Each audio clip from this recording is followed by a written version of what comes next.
Good evening, everybody. Yesterday, we were discussing the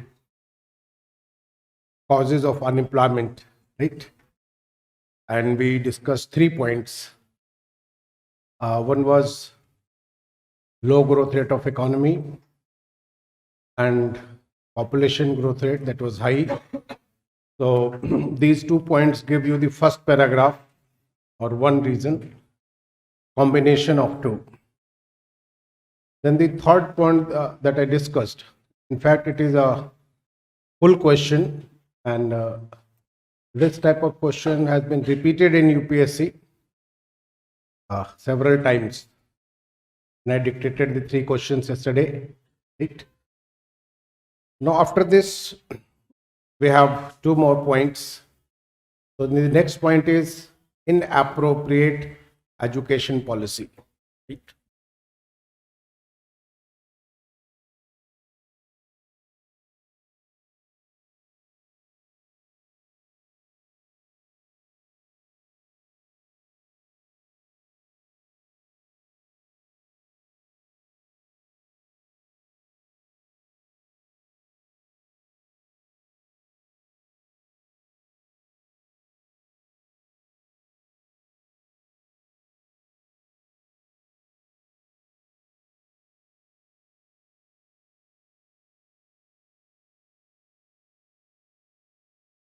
Now, this is a very common point, inappropriateness of the education policy. Now, there are 2-3 things involved here. Generally, what we say that the education policy in India was such that it was delinked with employment, or you can say delinking of education with employment. Now, that is a very general remark. Definitely, there was delinking. But if we go into the history of education policy in India, you see, during the British period, the education policy was framed in such a manner that we generally call Macaulay education policy. So it was framed with a purpose, and definitely it was very successful as far as achieving the objectives. Because during the British period, what they wanted was intermediaries. Because when India got independence, our population was 36 crore. And how many Britishers ruled us? 36,000. So 36,000 Britishers ruling 36 crore Indians. How it was possible? Obviously, they were ruling us through the intermediaries created by this education policy. That is why during British period, there was a lot of emphasis on languages. Because in India, so many languages are there. They wanted the people who can function as intermediary between Britishers and the common man. And I don't know whether you are aware about this or not, during the British period, graduation in 3 languages was allowed. Persian was or later on it was called Urdu, was very popular. Obviously, Hindi, Sanskrit, and South Indian languages. Why? Because they wanted the people who can understand English and also some local languages. So in that, definitely they were very successful. But unfortunately, after independence, we did not care for it. And this policy continued for long. So education was just for the sake of education. And this policy continued for more than 3 decades or almost 4 decades. So in between, there were some announcements by the government, but definitely they were not for employment generation. Now, the biggest change that we see in our education policy was in 1986, when for the first time, our education policy talked about employment. And at that time in 1986, the education policy said that there is a need to link education with employment. But in the name of linking education with employment, what we largely did was starting vocational courses at various levels, like +2. So they added some subjects. Later on, during 1990s, to be more specific, 1992, that was also the beginning of reforms in India on the one hand, and also the beginning of IT in India. That was the time when there was demand for people who have knowledge of IT, especially computers, in large numbers, because in schools and colleges, computer was included as one of the subjects. But at that time, the government allowed the private sector to start courses, and these were largely diploma courses, certificate courses, O level and different levels, whatever.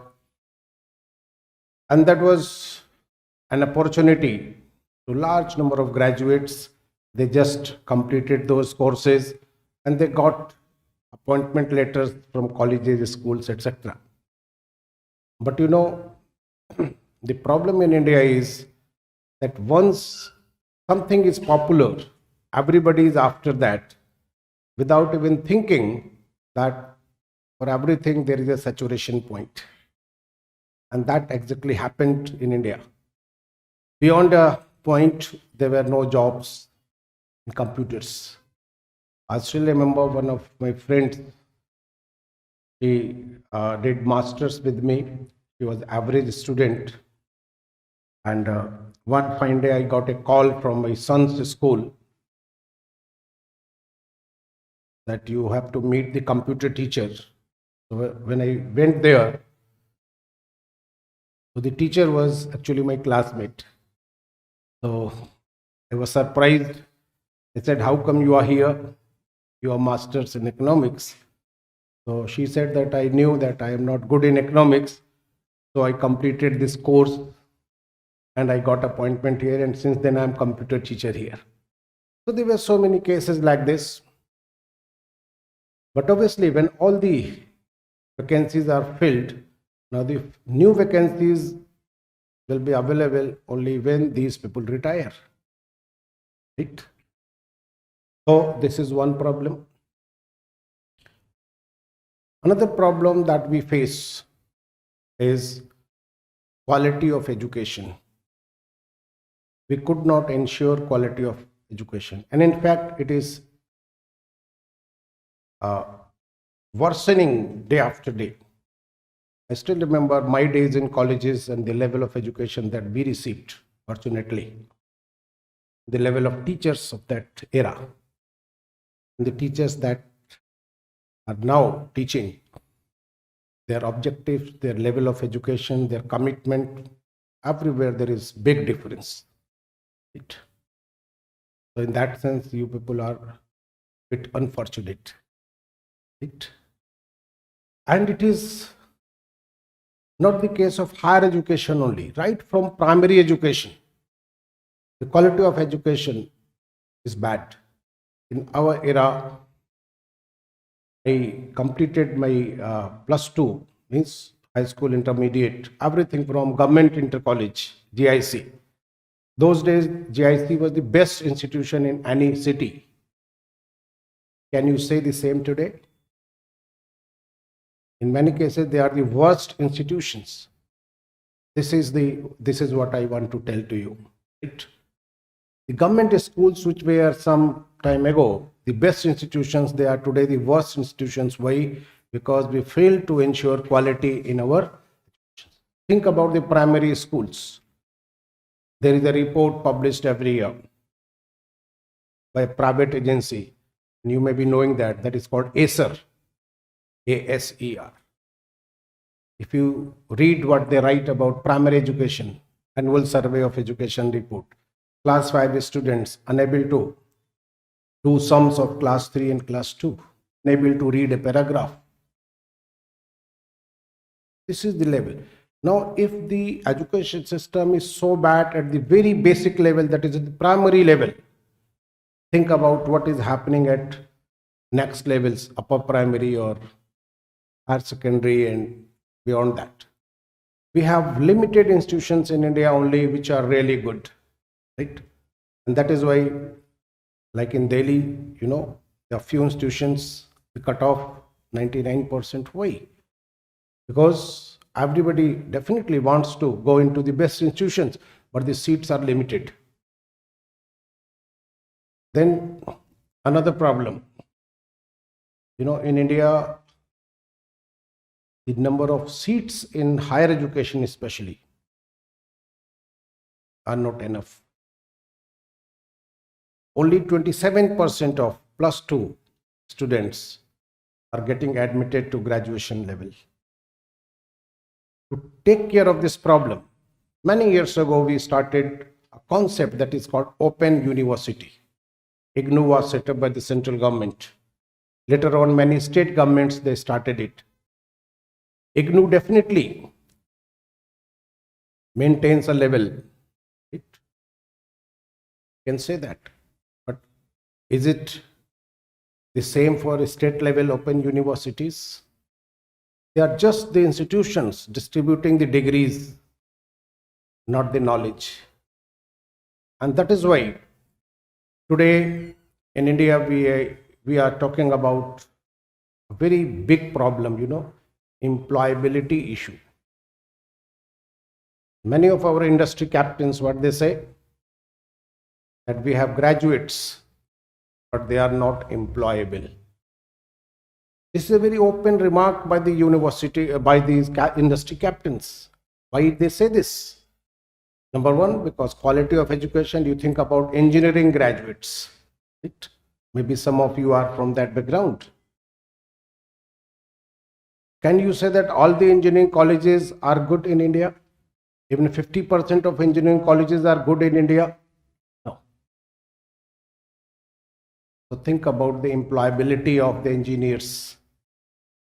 Why? That is why today the maximum unemployment is among engineers. Right? Maximum unemployment is among engineers. That may be a harsh statement, but that is correct. Right? Then another big problem in India, human resource management. Like today, if you talk to youngsters in +2 preparing for next level exams, maybe NEET, maybe JEE, if you talk to them, what is your preference branch wise, what is your preference, 99% will say CS, right? And I often talk to them and I suggest, why don't you go for mechanical? Why don't you go for civil? They said, oh, that is not good.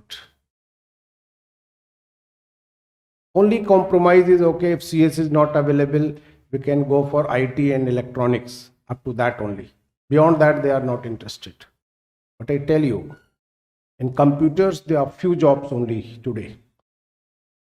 There is already saturation in CS. But India is facing shortage of civil engineers. But there is nobody to tell to the students that after 4 or 5 years, when you pass out, which are the branches which are good as far as employment is concerned. So there is a term in Hindi that we call 𝐁𝐏𝐴. 𝐁𝐏𝐴 means whatever one is doing, everybody is blindly following. And now that tendency has created another problem in India that I discussed, a structural type of problem, that in civil we have vacancies but engineers are not available. But in CS we have so many engineers but there are no vacancies, right? At any level, private level, government level, we don't have any mechanism in India to suggest the students that what are the possibilities about their career. Career counseling is non-existent in India, right? And obviously, in this whole problem, a very big role is being played by our families and our society. You know why? Because suppose there is a student, and I believe that every person, every student has some skill. But the only issue is to identify that skill and promote that thing. But what is the problem in Indian society? We have some posts, some jobs which are considered to be good, socially acknowledged, right? So what are these? Doctor, engineer, MBA, IAS, PCS, that's it. But there are so many emerging areas. The students, they have the aptitude for that, but the parents are not permitting. I am related with some institutions in Varanasi. They are running, that is a chain of institutions. And very often I interact with the students, the parents, especially during the admission season. And I try to convince them that your student, your son or daughter is not good in science. Why don't you think about commerce? They feel frustrated. That's sir, how can you suggest this? This is my dream since the birth of my son, that one day he will become. अब आपको क्या बताएं? And I often fail to convince them. That science is not the career. Right? I tell you a personal story. My younger brother, he was just 2 years younger to me. I completed 12th and he completed 10th. He was not interested in science. And he said this to my father, that I don't like these math, science, physics, etc. So he said, okay, fine. What do you want to do? So he said that I want to switch to arts. So my father allowed, okay, fine. He joined civics, sociology, English, Hindi, Sanskrit, 5 subjects. And the teachers of GIC, they for 6 months almost, they were forcing my father to change, because there is no future for arts. But my brother topped the college with these subjects. Then he was in the merit list during graduation with philosophy, Sanskrit and ancient history. Then he got first division in philosophy in masters. And then in the first attempt, he got 3rd rank in UPPCS. Now he has been promoted to IAS and is district magistrate in one of the districts. Right. So this is the personal experience I am sharing with you. That actually science or commerce or arts, they are not good or bad. What is your aptitude?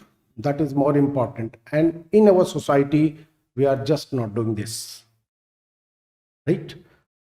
These are the things. So there is a lot of problem as far as education is concerned. So at all levels, we are facing problems. Some problems are due to the government policy. Some problems are because of the behavior of the society or the personal desire of the parents. And this complexity that has been created is behind the problem of employability of the graduates. And this is, remember this term, employability.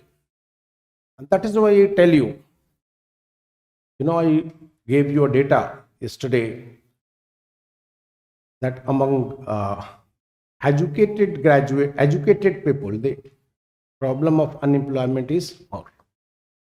Those who are less educated, the problem of unemployment is less, because they know the truth. They know that through education they will reach nowhere. So what they do? They join some courses, they develop certain skills, and they get or they accept whatever is offered, and then with time they rise in their field. So these are the problems. Multiple things are there. But if you just say that in India, education is de-linked to employment, that is a very superficial statement. Everybody knows that. Okay? So what all we can write here? Inappropriate education policy. At least 3-4 things we can say. What are the problems that we face? Number one, quality of education. Quality of education.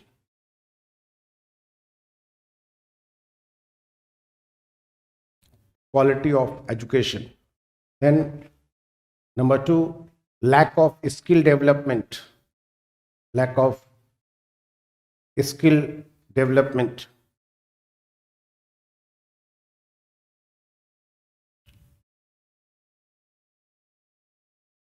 Then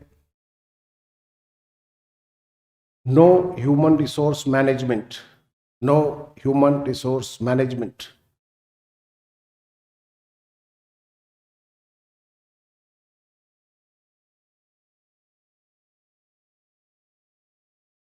You know, I tell you one more thing. These days we talk a lot about these things. There was a time when our 5 IITs plus Roorkee Engineering College plus the regional engineering colleges that are today known as NITs. Obviously, they were all excellent institutions. And in most of these colleges, in every branch, there were 60 seats. Obviously, we were getting a lot of engineers the year. For first 30 years, there were no issues. Whoever was passing out from these institutions immediately getting jobs because the government departments were expanding in the initial phase. Right? For example, the civil engineering in Roorkee was the best. Right? So civil engineers passing out from Roorkee immediately getting government jobs, especially in the central government.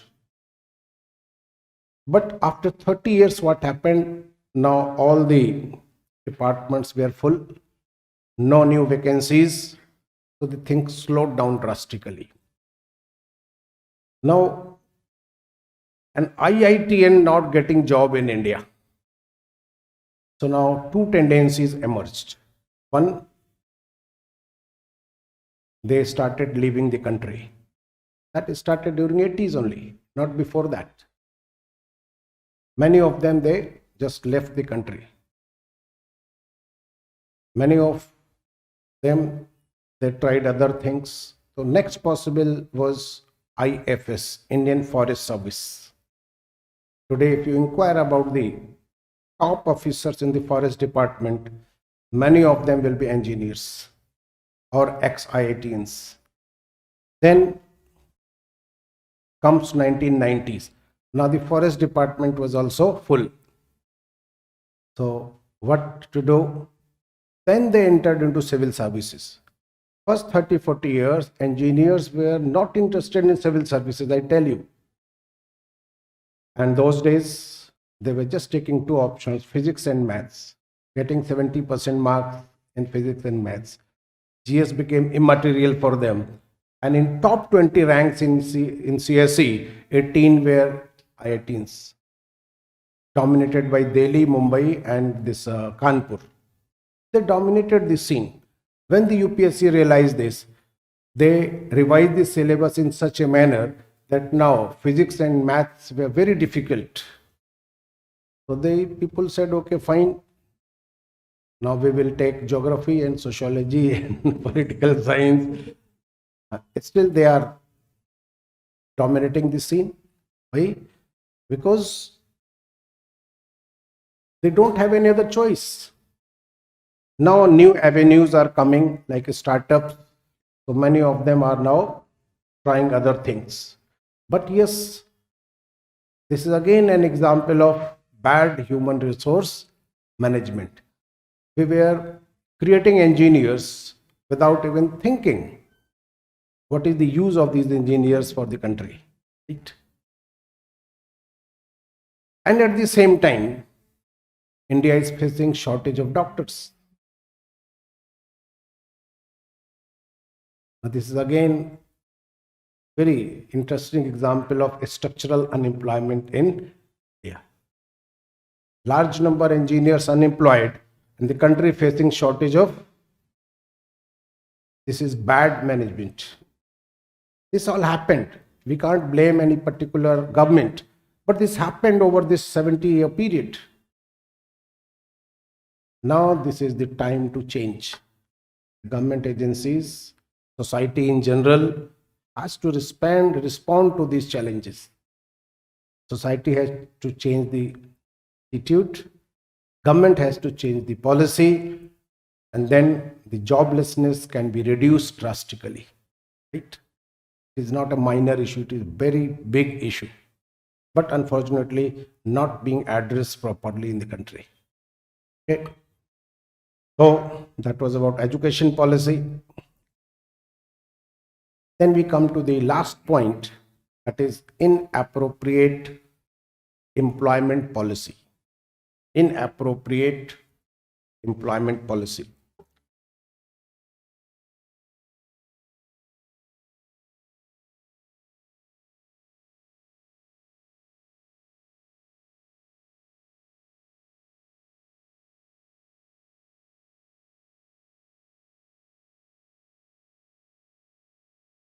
Now, when we say inappropriate employment policy, again, we have to analyze the policy during the 70-75 year period.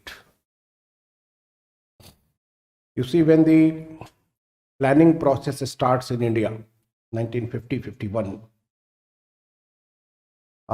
we faced many questions. One of the questions was the problem of poverty and unemployment. Now, on this issue, the opinion was divided. One opinion was that as the problems were big, this group of experts suggested that there should be direct attack in the policy. And when I say direct attack, it simply means that there should be a policy to create more employment and through employment eradicate poverty. It was more or less close to Gandhian philosophy, right? Emphasis on small and cottage industries and things like that. But the other experts, they had an objection to this policy.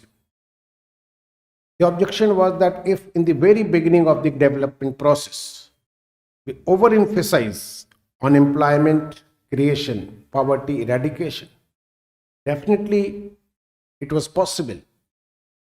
But if we do that, the income that is generated through the economic activity would largely go to those who are poor. And the poor people have a tendency of high consumption, right? And less saving. In economics, we call it propensity to consume and propensity to save. So high propensity to consume means less saving, so less investment and less economic growth. That was the problem. So this second group, which was closer to the government, especially people like Mahalanobis, they suggested an alternative route. And they said that first we should focus on economic growth. And when the economy grows, employment will be created naturally. Because any economic growth means some employment creation. And as the economy moves further, more and more employment generation will ensure poverty eradication. So the second model was accepted by the government, and that is why in the beginning 4-5 plans, in every 5-year plan, if you read the objectives of the plan, the Planning Commission talked about eradication of poverty. It talked about employment generation, but there was no direct policy for these things. We were dependent on economic growth. Now, this policy that was adopted in India in economics, that is called trickle-down theory. Trickle-down, you understand? Like they said that once there is economic growth, its effect will be in the form of employment generation. So the benefit of economic growth will trickle downwards in the form of economic growth, employment generation, income generation, and obviously poverty eradication. So we continued with this policy for almost 3 decades. Now, first 2 5-year plans were successful in the sense that we achieved the targets more or less. But the third 5-year plan in India failed miserably, 1961 to 66. After that, we faced a plan holiday of 3 years. Then the fourth plan started, 69 to 74. Now, in this fourth 5-year plan, the government faced big challenges. On the one hand, we had war with Pakistan. That created problems in the economy. Inflation rate was the highest, and there was little job creation. Why? Because the economic growth was just 3.5% on an average. Discuss that word, I guess, Hindu growth rate. So, Hindu growth rate was behind this. Now, around 1973-74, because of high incidence of poverty and unemployment, a big agitation starts from Bihar and it spreads throughout the North India, that we know as JP movement. Now, that JP movement, 3 pillars of that movement: students, farmers, and laborers. Basic issue was employment. And the agitation was so big, so intense, that in 1975, the government was forced to impose emergency. But before that, just as a defense against this agitation, the government announced "Garibi Hatao." The slogan was given. 1974, when the 5th plan started, its main objective was poverty eradication. But I tell you, despite the fact that poverty eradication was the main objective, for 3 years, there was no national level scheme for employment or poverty. You know why? Because that was a sudden announcement. And whenever we do something, a new scheme is launched, there is a process of doing that. First, we start a pilot project that is run in different parts of the country.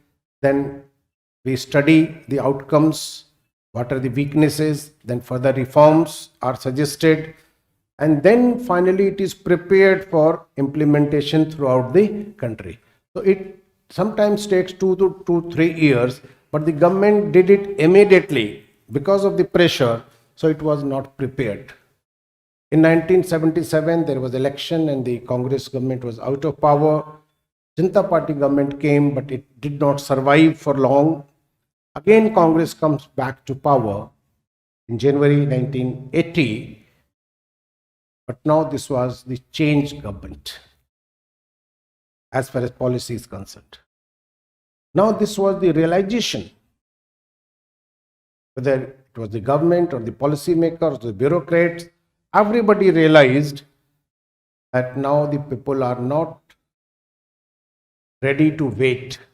And it was quite obvious, because in 1947, when India gets independence, we were very happy, because we believed that now all the problems are over. It is our own government. But after 25 or 30 years of that, the young people of that time, now they were old, and their sons and daughters, they were in queue for jobs, and they were not getting it. the whole generation passed. Because how much is the working age of a person? 30-35 years. So they were not in a mood to wait. And that is why 1980 is a big turning point as far as employment policy is concerned. Since 1980 till today, now we have a lot of schemes going on, and there is a long history of that. I will discuss that. So this is a summary of the education, this employment policy. So we can divide, when you write your answers, you should divide it into two parts. First phase 1950 to 80 and second phase 1980 till today, right? As far as the first phase, there is not much to write. A few things only you have to say. But before I dictate, there is one more thing you must know. Why this policy failed? Trickle-down policy failed.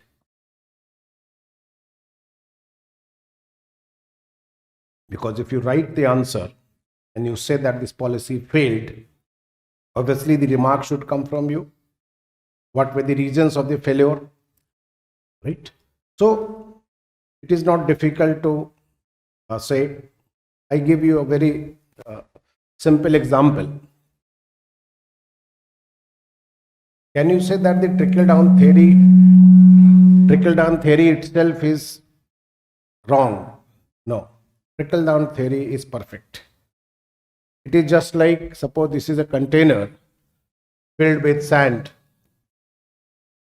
and you pour some water here. What is the theory? The theory says that the water will trickle downwards. Nobody will object to this statement, but the question is whether the water will reach up to this. Depends on quantity of water. If there is less water, the upper strata will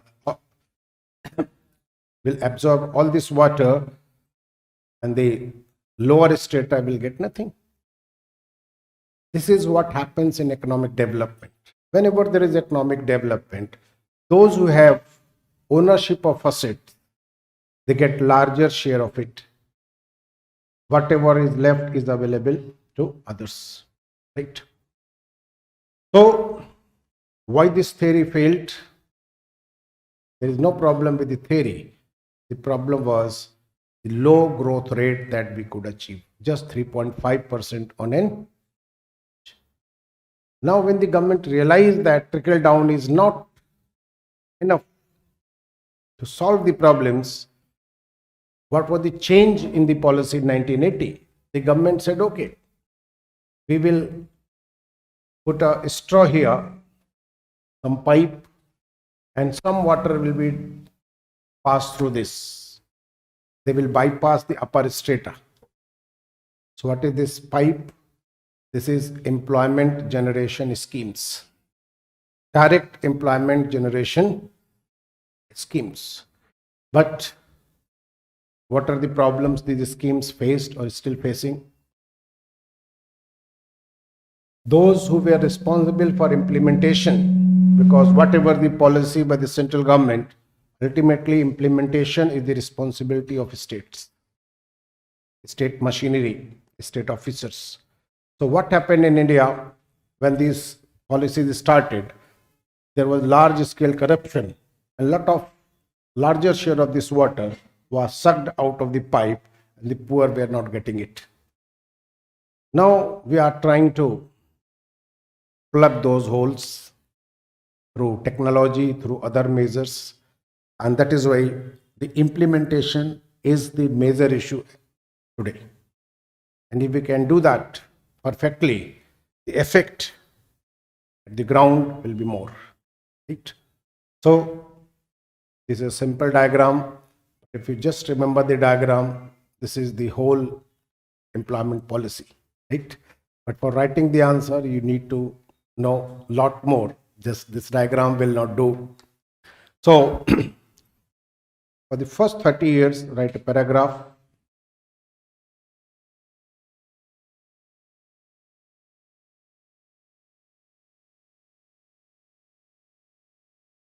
that the initial employment policy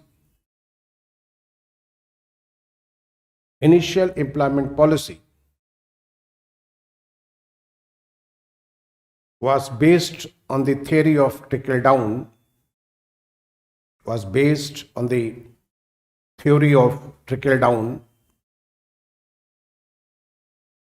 full stop.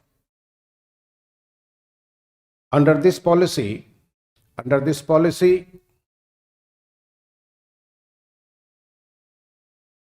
the focus was on economic growth. Under this policy, focus was on economic growth,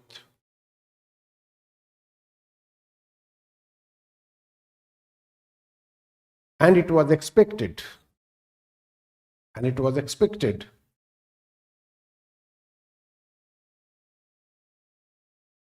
that benefits will trickle downwards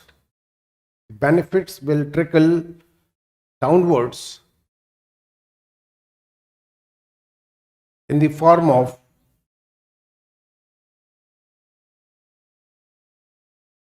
employment and income generation.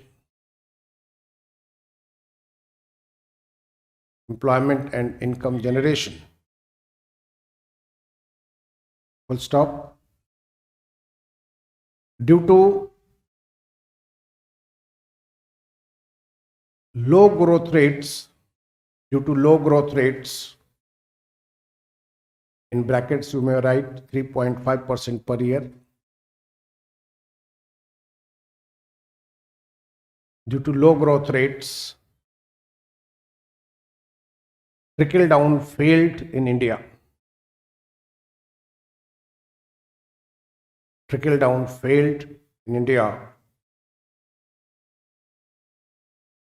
And the government was forced to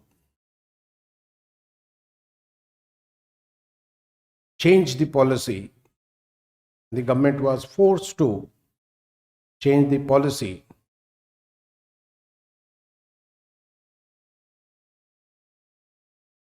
From 1980, or in brackets you may write the sixth five-year plan.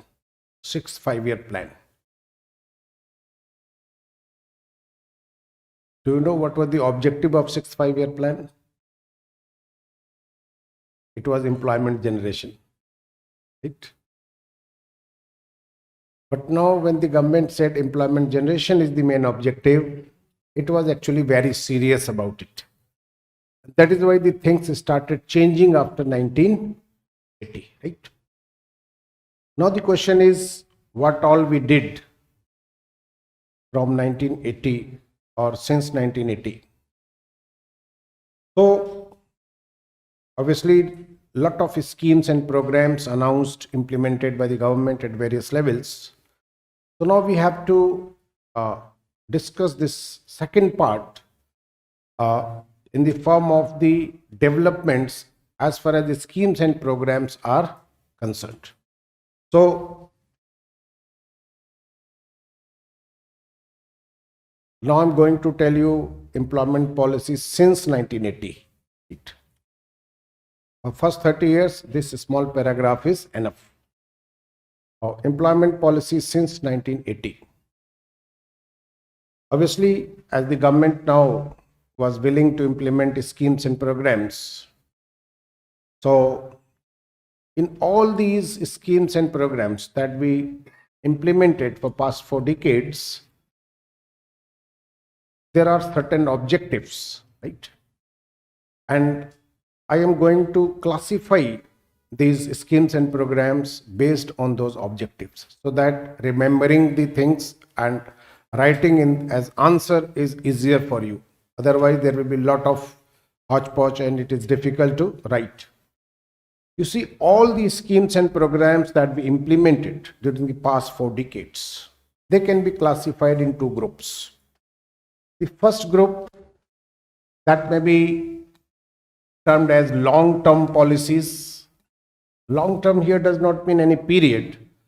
Take it as permanent solution of the problem. Now, when I discussed the data yesterday, I told you what is the largest source of employment as far as types of employment. It was self-employment. And I also told you that the salaried jobs are just 16-17% of the total. Within that, the government jobs are very few. So when you are writing about employment, forget about the government jobs. You have to write in a broader perspective. Okay. So when we think about long-term employment policies, it is based on two things. One is self-employment.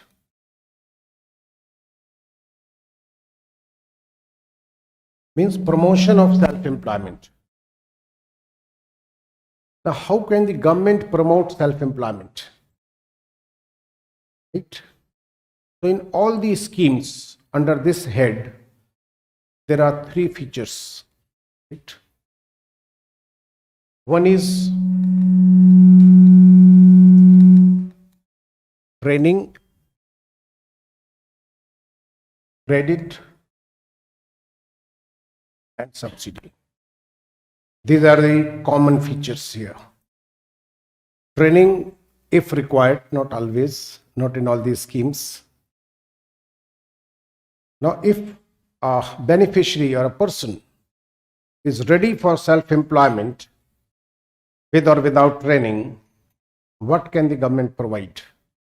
Number two is credit. Credit means loan from the bank. Right? So all these schemes of self-employment are linked to bank. Banks were asked to finance for self-employment.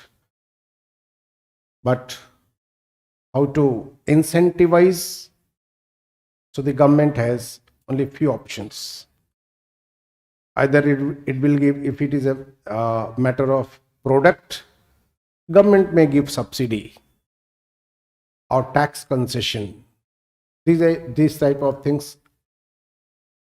Here, the third point is subsidy. So the incentive was subsidy. So if the beneficiary was borrowing from the bank under any scheme, the government was offering 25% subsidy. Means if a person, say, borrowed 10,000 rupees under the scheme, he was supposed to repay 7,500 to the bank. On behalf of the beneficiary, 2,500 was repaid by the government. So that was a big incentive, big subsidy. So that was one aspect, self-employment. And these type of schemes continued right since 1980. So what all schemes were implemented? The three major schemes. There were a lot of mergers, demergers, so we don't need to go into that. But three big schemes under this category, they were IRDP, TRISEM, and DWACRA. Integrated Rural Development Program. Now this scheme was open for all. And this is, in fact, the oldest scheme, implemented in 1980. Now, in IRDP program, there was no training component. Government was asking the people to go to the bank, borrow money under the scheme, and start some activity, some economic activity. And it was one of the popular schemes of those days. Then comes TRISEM. TRISEM is for training of rural youth for self-employment. Now the name is very explicit. Training of rural youth for self-employment. Now this was for the age group 18 to 35 years. There was a training component. After completion of the training, they were getting a certificate. And based on that, they were selected in the scheme. And now they were eligible to get loan from the banks. A very similar scheme was for women. That was DWACRA, Development of Women and Children in Rural Areas. There was a training component. They were trained in various type of handicrafts. And the government in Dwakra also trying to provide them platforms for marketing of their products. Right? Dwakra, and obviously the bank finance and subsidy was available. So that was one type. Right? Now, at the same time, the government was also aware that there are large number of people in rural areas. They are already employed. They don't need new employment. But their problem was not the employment exactly. The problem was productivity. So we had some other schemes targeting productivity or increase in productivity. And under this, the schemes were Citra, 𝐁𝐀𝐓𝐒 Million Wells Scheme.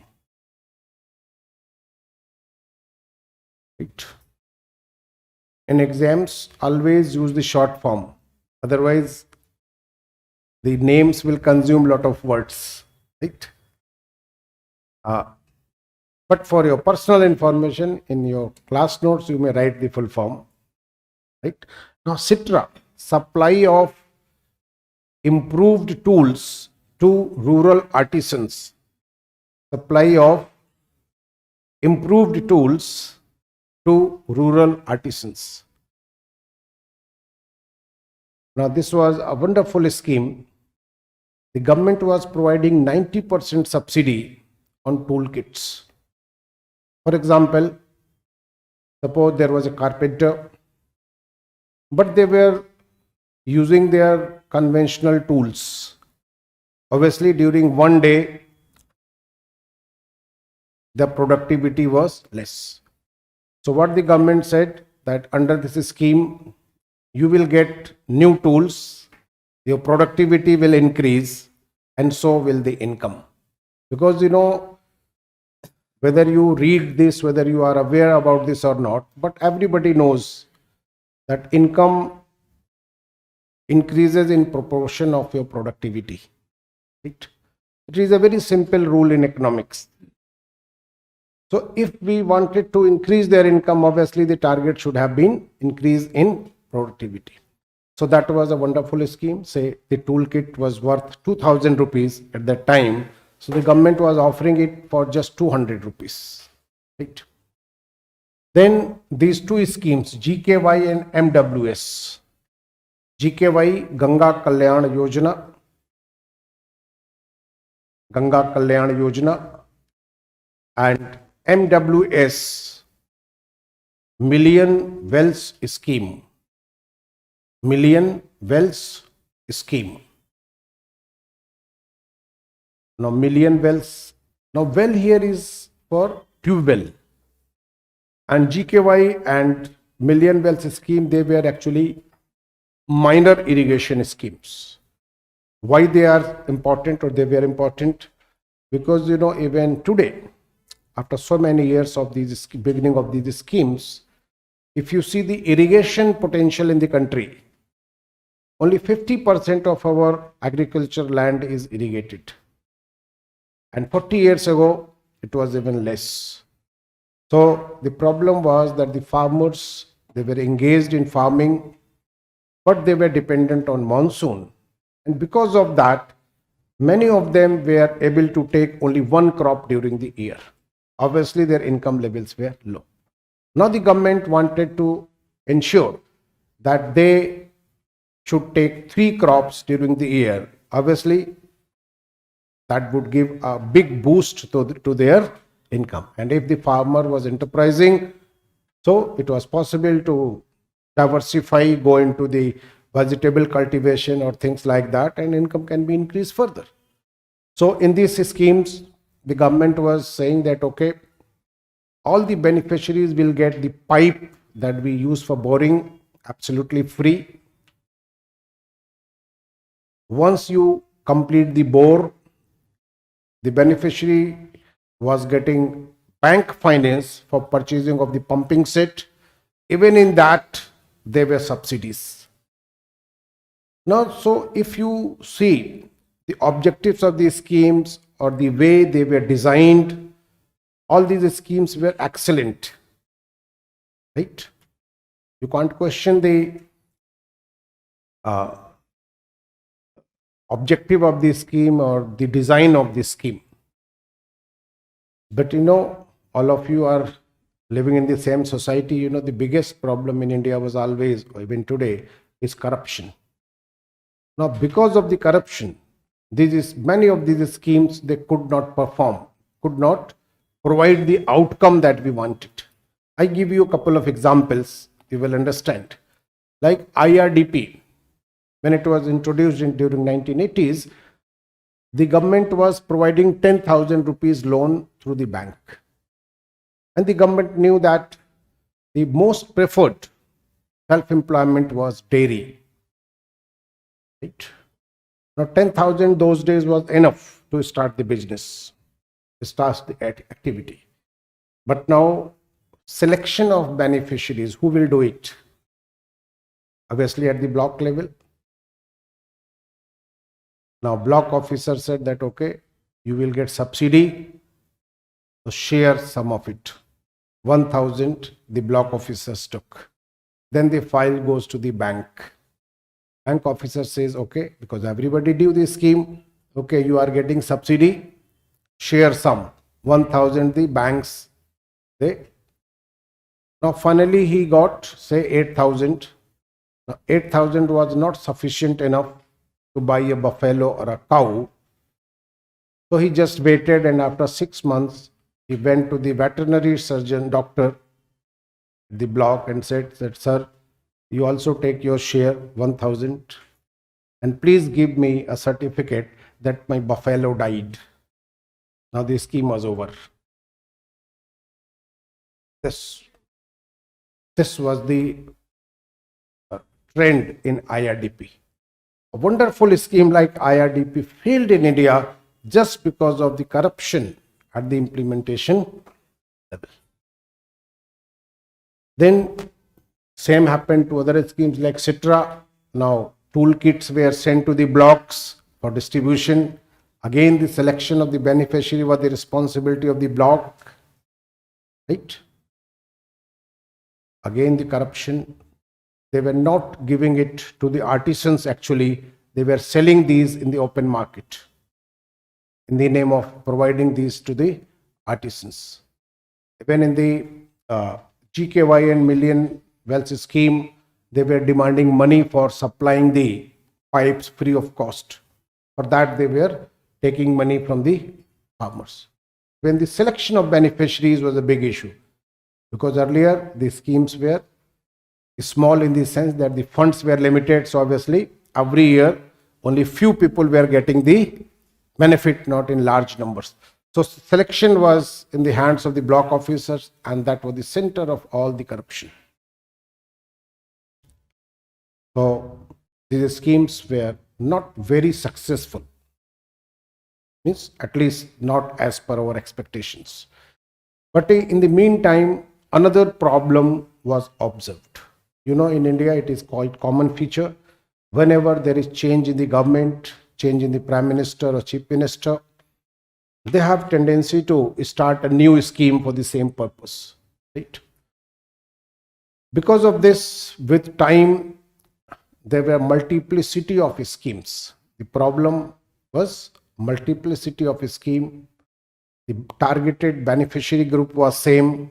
The objective was same. Nature of the scheme was same, but there were more than one schemes. So now an interesting thing was done. These 6 schemes, they were merged in 1999 and renamed as SGSY. That is a big change, but after 19 years. This policy started in 80. After 19 years, all these 6 schemes were merged.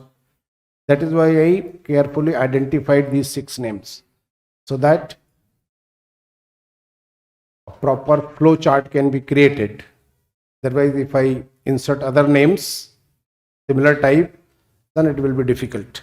So these 6 schemes were merged in 1999 and a new scheme started, that was SGSY, Swarna Jayanti Gram Swarojgar Yojana. Swarna Jayanti Gram Swarojgar Yojana.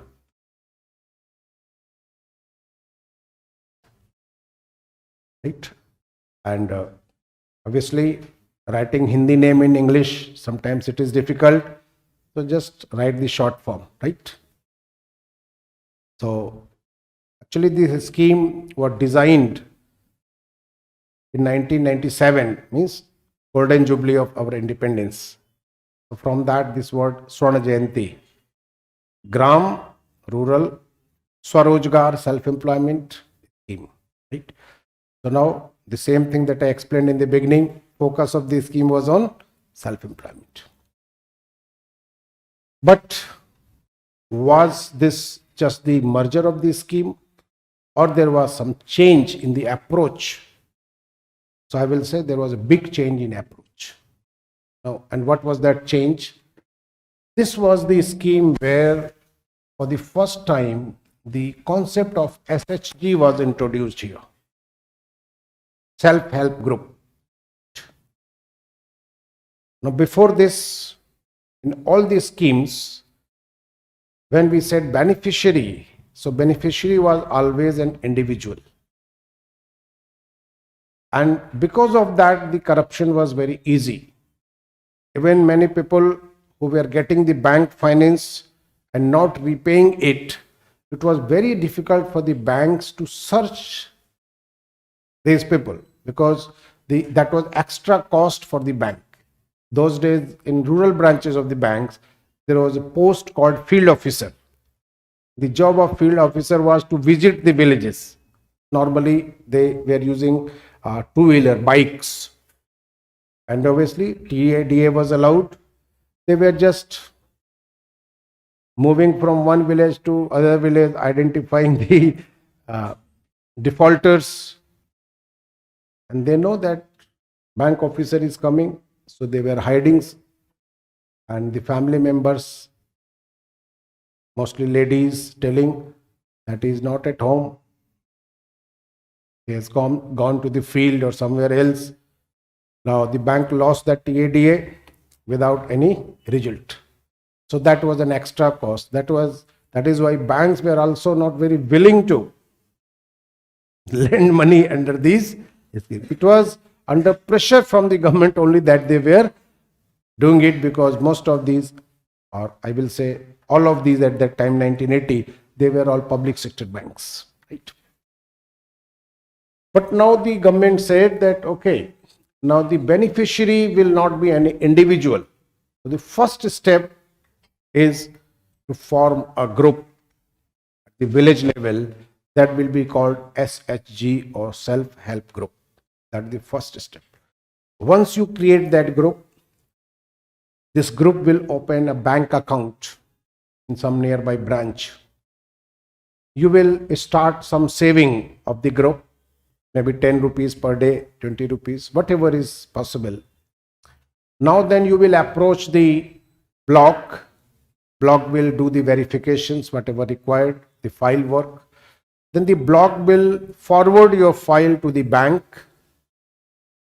with its remarks. Now bank will do its own formalities, and then finally bank will sanction a lump sum loan for the group. Say the group saves 50,000 rupees over a period of few months. The bank says, okay, fine, 2.5 lakh is sanctioned for this group. So now 3 lakh rupees are available with the group. Now they have two choices. One, all the group members may start some joint venture, like in some activities we need large funds like fisheries, lot of money is required. And if not, no issues, the SHG can give loan to its individual members. Decision will be of the group only. through this system. Now this system is much superior because of some reasons. Number one, as far as bank is concerned, banks are happy with this arrangement. Why? Because now, in place of identifying 20 persons, it will open one account, that is of SHG. Number two, as far as the repayment is concerned, repayment from the point of view bank, it is easy. Why? Because when it was individual borrower, finding the borrower by the bank was difficult. But now the SHG is responsible for repayment, because who is the client? The bank. SHG is the client, not the individuals. And now reminder is normally oral without any cost, because all these members live in the same village. Morning, evening, whenever you see the person, there is a reminder, bhaiya paisa wapas karna hai. Nito, what will happen? SHG will be blacklisted. All of us will suffer. So it is now pressure on the SHG. So repayment, that is why the minimum default, is in SHGs. Like later on we will talk about NPAs and defaults. I tell you the minimum default is in SHGs. How it is beneficial to the SHG members? It is very convenient, very easy to get loan now. Because earlier, suppose a farmer or a villager wanted a loan, 10-20,000, it was too difficult for it to complete the documents, and the banks were also not very courteous to them, right? And it was almost impossible. But now they have to just say to the SHG leader, they will decide, and you will immediately, the leader will go to the bank, withdraw the money and give it to you. Now it is so practically so simple. So in fact, all the stakeholders are happy with this model, right? And the best thing that I have observed, today in India, lakhs of SHGs are working. And the good thing about this is that more than 2/3 of the SHGs, they are women SHGs. And when the bank selects some SHG for finance, it is known as SHG Bank Linkage Program. So SHG Bank Linkage Program, lakhs and lakhs of SHGs are registered. Now this has become the biggest tool of economic empowerment of women in rural areas. If there is any issue, you want to give an example, what happened to women empowerment? This is the biggest thing that has happened in the recent past, women empowerment, right? And now the state governments and the central government both, they are trying to create new opportunities for these SHGs, because now there are groups, empowered groups. For example, you may have heard the word Bank Sakhi or Bank Mitra. Right? What is Bank Mitra or Bank Sakhi? They are working as agents of the banks in villages. Later on, when I discuss microfinance, I will tell you that this mode is working very well, because beyond a point, banks cannot expand. You cannot expect a bank to open branches in all the villages. The villagers are unable to reach up to the bank. So now we need some intermediary. And SHGs are working as intermediary between the two. And that is why now bank financing is very easy. The members are also happy. And how to provide them this facility? Now, under this model that is called business correspondent agent. Actually, the technical word is business correspondent agent, or BCA. But to popularize it, because it is too technical, so now we are using the terms like Bank Mitra, means friend of bank, and Bank Sakhi. And Now, a lot of women have been trained into this. They are collecting money, or you can say deposits on behalf of the bank, paying on behalf of the bank, and they are getting commission for this, right? So a lot of activities, especially in remote areas, tribal areas, this has created a lot of awareness. And recently, I guess last month or 2 days before that, there was one program where Prime Minister himself participated somewhere in Madhya Pradesh, I guess, and thousands of bank sakhis, they participated, and some of them, they were invited to tell their stories, and they were amazing stories. One lady told that it was very difficult to get even 20 rupees for the work they did for the whole day. But now she told that the turnover of my group is in lakhs of rupees. It is turnaround. It is happening silently in cities we are not even knowing about it. Right? So that is the power of this. And I tell you a personal incident. My driver comes from my village. So 2-3 years ago, he wanted some leave, because in villages still many houses are kacha houses. So just to repair before rains. So I said, okay, fine, you can go. So just before he was leaving, I asked, do you need some money also? He said, no. Why? Generally, I am offering money and he is refusing. I said, why? So he said very confidently, very proudly that, my wife is in SSG and she has already taken a loan of 20,000 and that is enough.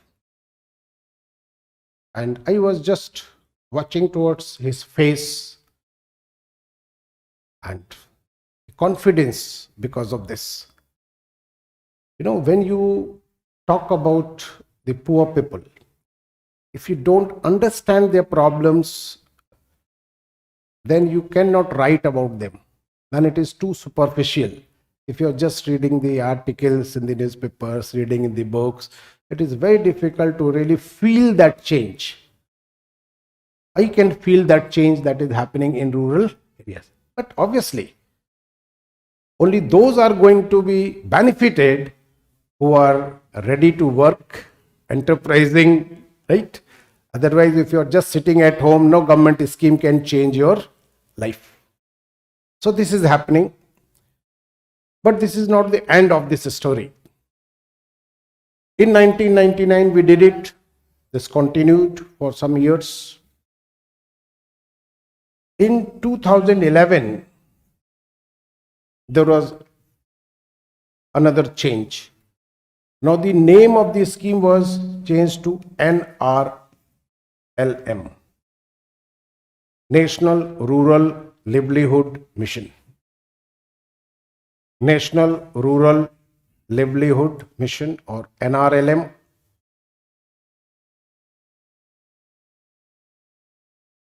And in Hindi belt, it is popularly known as 𝐂𝐻𝐵𝐶 Mission. Because livelihood in Hindi means Ajivika. So it is popular as 𝐂𝐻𝐵𝐶 Mission. All the publicity by the government is under this name 𝐂𝐻𝐵𝐶 Mission, but official name is NRLM, National Rural Livelihood Mission. In 2015, when the government changed, they added one word here in 2015.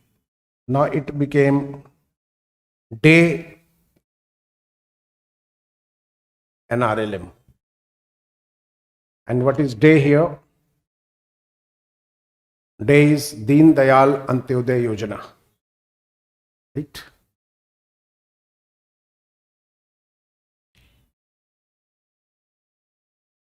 So Deen Dayal, you are aware,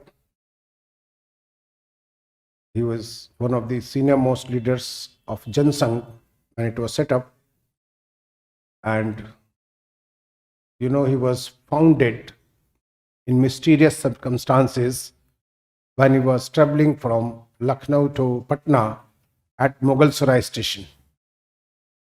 That is why the name of Mughal Sarai has been changed to 𝐻𝐸𝐿 Upadhyay, right? And it is still a mystery how it all happened, right? Because just 30 minutes before that, he talked to somebody and then he did not reach the destination. Then the inquiries started and then it was reported a body has been found and then he was identified as 𝐻𝐸𝐿 Upadhyay. So the question basically here is, from SGSY to this NRLM thing, what is the change? You know, in economics, there is a phrase I often use, that size matters. Now, SHGs that have been set up in rural areas, they are small in size. Whether they have to buy the inputs, whatever they are doing, or they are marketing their products, when your size is small, your bargaining power is negligible. So you are at a loss. So now the intention of the government is to integrate them into associations at block levels and district levels. For example, if in a block, you know, a district is generally divided into a few blocks, that is the administrative unit. Now, if suppose in a block there are few people doing fisheries, in other blocks also few other people are doing fisheries. So if they can pool their efforts, they buy the inputs, they sell their products as a group, obviously that will be economic benefit to all the groups. So now this integration at the district level first, that will be called association of SHGs, and further integration at the state level, maybe in future if possible at the national level, then federation of these associations.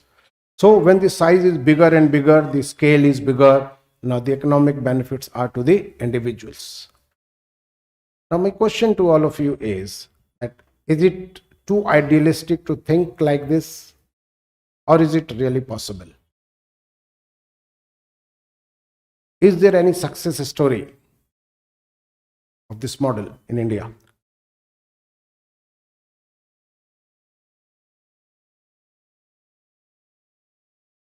You all know the name.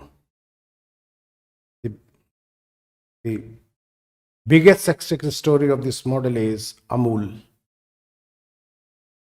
the taste of India. Right?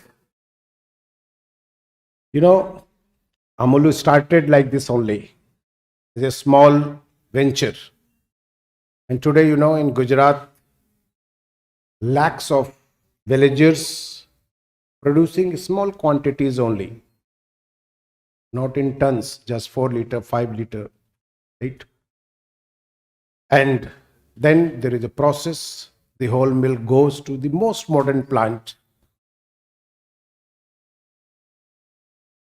Then it is processed. And the products that are sold by Amul, they are the best, at least we consider it the best. And that is why, despite globalization, despite emergence of private sector, in every state there are some private cooperative dairies like this. Like some of you are from Bihar, so Sudha is there, right?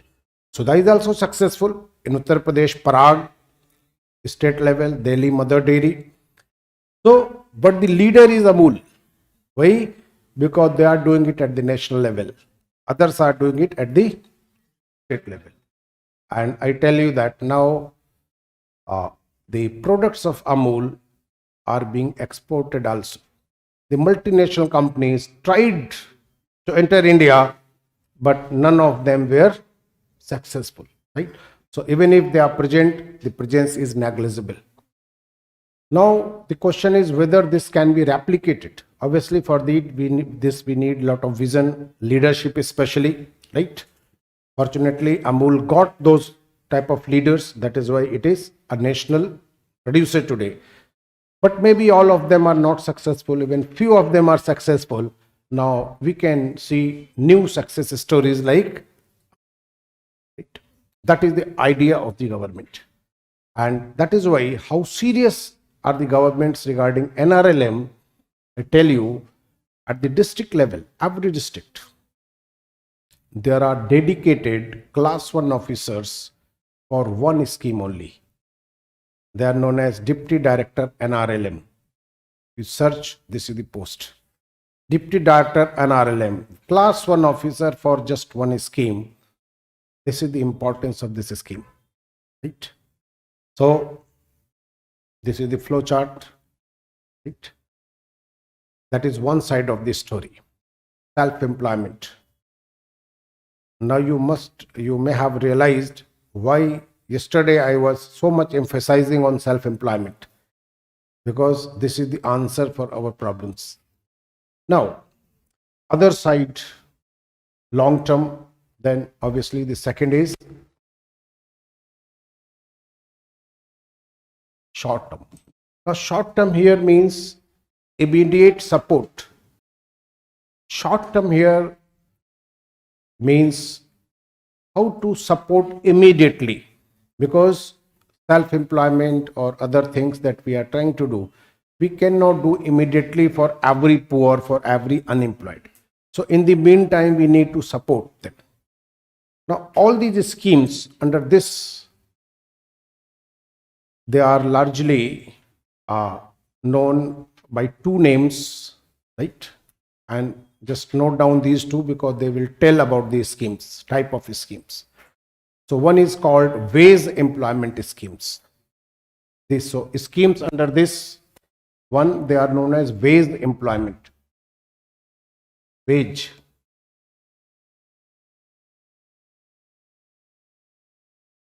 Now, why these schemes are known as wage employment schemes? Because under all these schemes, the government provides funds to the village panchayats. They utilize this fund for local development, maybe road, maybe channels for irrigation, maybe afforestation, maybe for water conservation, whatever is the requirement. So they will utilize the fund for local development.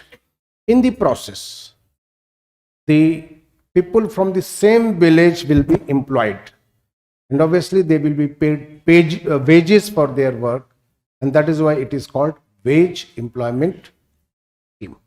So this is the nature of this scheme. But what is the objective? There is another term that we can add here, that is called supplementary employment scheme.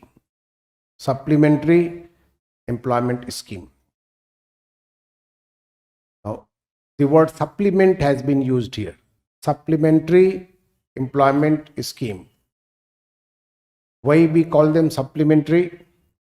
Because in all these schemes that I am going to discuss, one common objective was to provide 100 days of additional employment. 100 days of additional employment. And now you can connect it to what I discussed earlier. What is the problem that we face in rural areas? Seasonal unemployment, underemployment. So the idea here was that, okay, many people in rural areas, they are getting 100 days of employment, but that is not enough. So if we can provide 100 more days, so it will be 100 plus 100. So number of days of employment will increase, or that will double. Their income will increase. Maybe many of them cross the poverty line, or at least their income levels will increase. So supplementing the number of days of employment, supplementing the income, all these things you can say. That was the objective or purpose of these schemes. But these schemes started quite late. Like IRDP started immediately in 1980. But the very popular scheme under this was JRY. It started in late 80s, 89 or 90, right? Jawahar Rozgar Yojana. Right? Every villager knows about it. Very popular scheme, Jawahar Rozgar Yojana. You know why this scheme was very popular? because before this scheme, all the schemes were implemented by the bureaucracy. No money was going directly to the village panchayats. And that is why at that time, I remember the post of village head, it was a respected post. Mostly they were not elected but selected, right? So whoever was senior or educated, so people were just forcing him that, okay, you become the panchayat head because you can handle the affairs. But now as the money started coming, now elections started. And now election in panchayat is a bloody election sometimes. Lot of money being used there. Why? Because now it has become the source of money. But all this started in 1990 only, not before that. Another scheme of similar nature, it was EAS, Employment Assurance Scheme.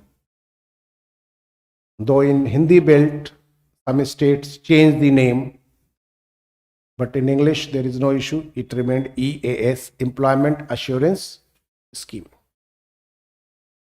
In 1999, when the government introduced SGSY, in the same year, in 1999, this scheme was renamed as JGSY, Jawahar Gram Samriddhi Yojana. Jawahar Gram Samriddhi Yojana. Right? But in 2001,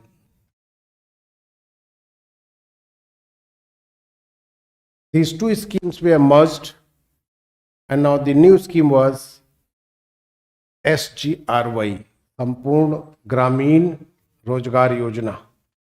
SGRY, Sampurna Gramin Rozgar Yojana.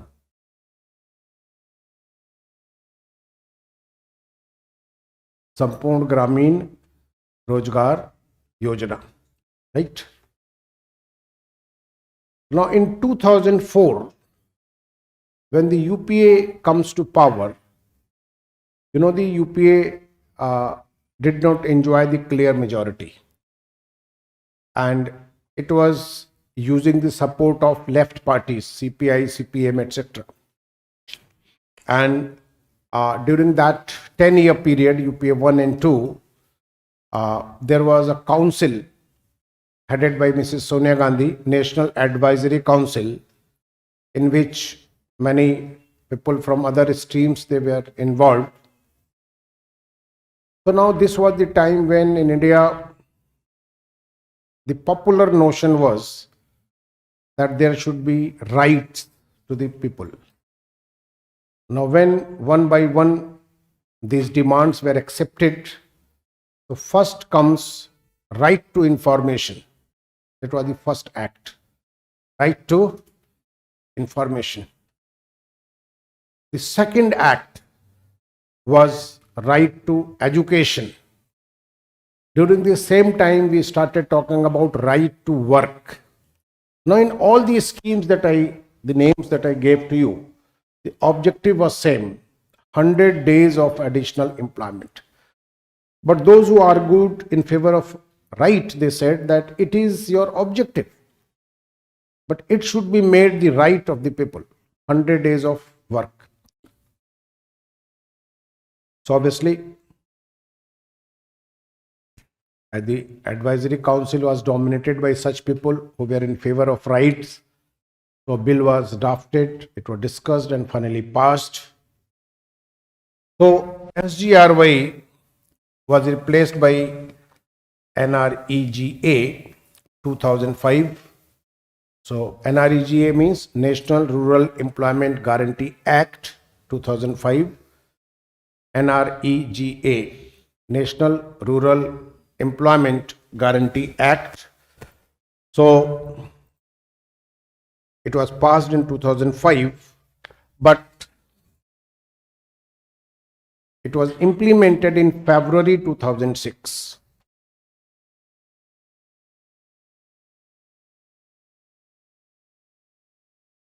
The starting point is February 2006. First year, only 200 districts were covered. Next year, 130 districts were added. And finally, 2008, all the rural districts were covered. So as far as the coverage is concerned, the coverage was complete in 2008. The scheme started in 2006. Then in 2008, MG was added to popularize the scheme, Mahatma Gandhi. So now it is known as Manrega. The common name is Manrega, Mahatma Gandhi National Rural Employment Guarantee Act. Or when we talk about a scheme, we say Mahatma Gandhi National Rural Employment Scheme, right? But now in official documents also, they are using the term Manrega, right? So MG, NREGA.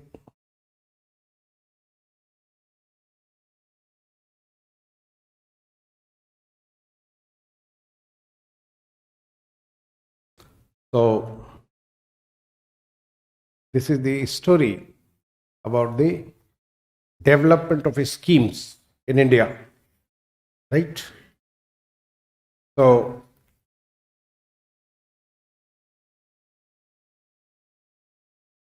most of the questions that may be asked in prelims especially may be about Manrega only, because there are possibilities. In NRLM, there is nothing to write because government funds are not involved as far as giving money to beneficiaries. All they are getting is from the bank finance. Government is providing them just training or skill development support, or what is the term used today, hand holding. Hand holding means to train them, to provide them bank finance and advice, but whatever is required. So all that is done by the government, but money comes from the banking channel, right? But when it comes to Manrega, there are certain points for you to remember, right? So few points I am going to dictate about Manrega, so you have more clarity about the scheme.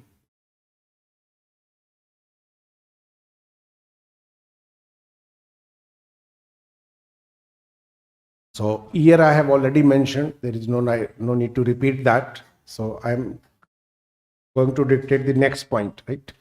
So the scheme provides guarantee. The scheme provides guarantee for 100 days of unskilled employment. 100 days of unskilled employment to every household. To every household. Right. Now in this statement, there are two things very important that you should underline. That there is guarantee, everybody knows about it. 100 days, also very common information. But unskilled. The job guarantee is there, but guarantee is for unskilled. In rural areas also, there are educated people, maybe graduates, but these graduates can't claim that I am a graduate and allow me to do something else. It will be only unskilled, means labor type work. That is only allowed under this scheme.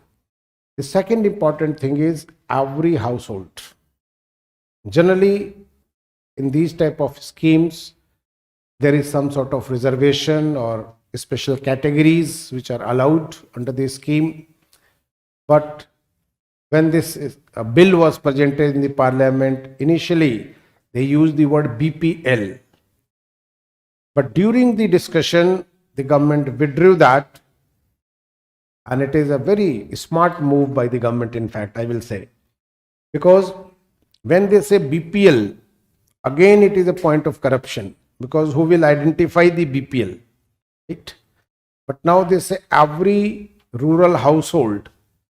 The government knows it very well. If the family is well off, they will not go and demand jobs there, right? So they will automatically be out of it. So the government said, okay, you will, if you want, most welcome. But they know that they will not come. So they said every household. On paper, it is every household. And that is why there is no such reservation like BPL or SC, ST, OBC. These type of reservations are not there.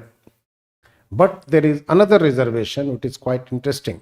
That is next point, that 1/3 of the jobs are reserved for women. Sometimes in some books they also write 33%, but it is fine, both are correct. 1/3 of the jobs are reserved for 1/3 of the jobs are reserved for women. Now the question is why? Why reservation for women? Because of the family structure in rural areas. You know, in rural areas, especially the poor families, the male members, they go to nearby cities and towns. So the family is headed by female only. So to take care of their needs, that they should not be left out, just to ensure their interest, the government said, okay, 33% reservation or 1/3 jobs will be reserved. But you know, these people are smarter than the government.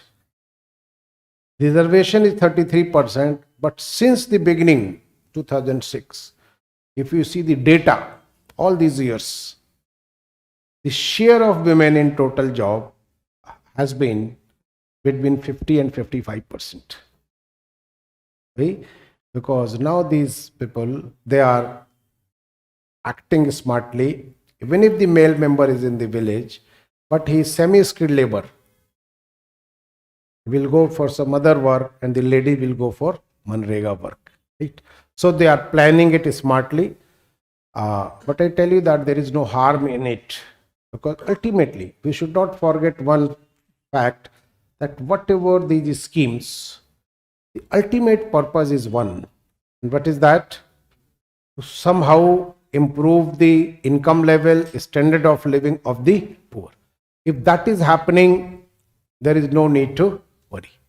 So it is the better planning by these families, that more and more women going to Manrega work and males going for other, because the income levels there are better, payments are better.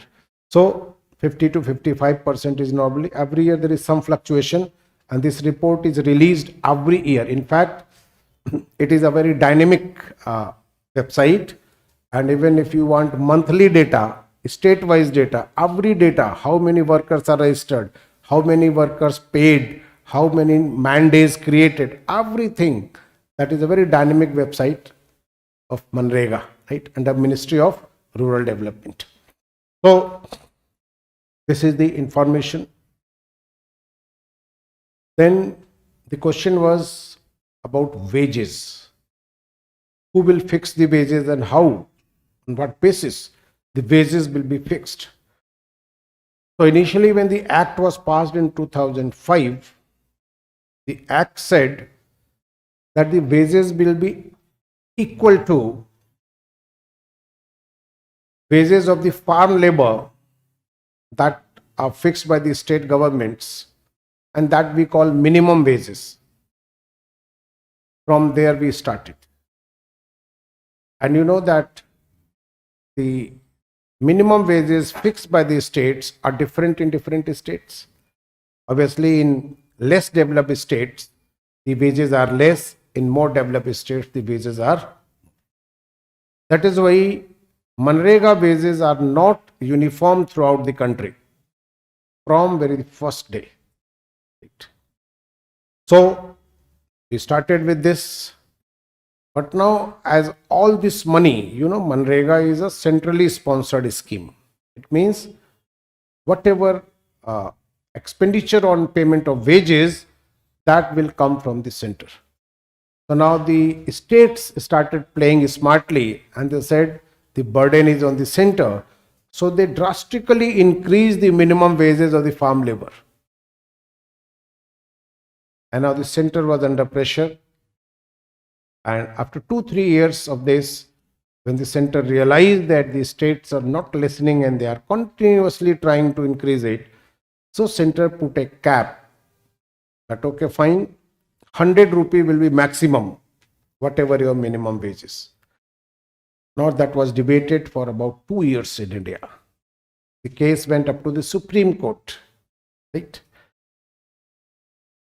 Obviously, any cap was not good idea, because at least everybody will agree that the increase in wage should cover at least the price rise. That is minimum that is required, right? So ultimately, it was decided that fine, the upper limit, that cap will be lifted, and now the wages will be linked to an index that is called CPIAL, Consumer Price Index for Agricultural Labor, and that data is available because we calculate that on monthly basis and also annual basis, and that is available state-wise. So once this was linked to CPIAL, then there is no issue. Ministry of Rural Development announces the revised wage rates every year in the month of April, beginning of the financial year. And if you want to see what is the minimum Manrega, what is the wage rate in your state, you just type Manrega wage rate, search it on Google. You will get 2 pages there. One side is English, another side is Hindi. State-wise rates are written there. And you will see that these wage rates are not uniform. So maybe in some question in prelims they ask that the wage rates are equal in all these states, so it is wrong. Wage rates are state specific, right? So just write one point for this, whatever I explained, that the wage rates are indexed to, the wage rates are indexed to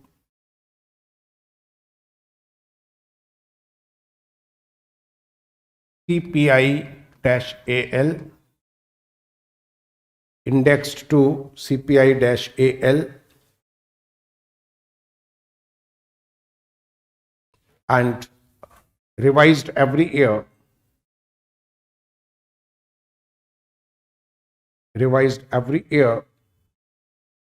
by Ministry of Rural Development,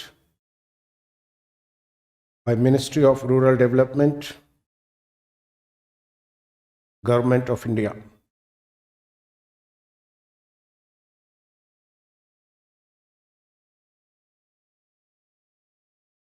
Right? But now one thing that is the fact regarding this implementation of this scheme, though the Act says there is a guarantee of 100 days of employment at least, right? But over these years, it is on an average around 50-55 days per year. We are still to reach the point 100 days, because you see, creation of employment at the grassroots level is very difficult. During first couple of years, when the money was given to the village panchayats under Narega, and they had no idea what to do with this much of money, so they started wasting the money in, say, construction of, say, big entry gate or things like that. Then the government realized this, then they put a cap on many things. Now gradually, one by one, all the rural development departments, they have been integrated. For example, we have forest department, we have water conservation department, we have irrigation department, so many departments are there. So now it is almost a rule that if you want labor force, you will not appoint any labor directly, it will be done under NREGA. So now in NREGA, we are pooling the funds of many departments which are related with rural development. But despite all these things, the government is able to create jobs only 50-55 per year. We are still much below the promised level of 100, right? So these are the important points about MNREGA. Now, one final concept here. You see, whenever we talk about these two schemes, if I ask a question that can we say that these two schemes are complementary or competitive?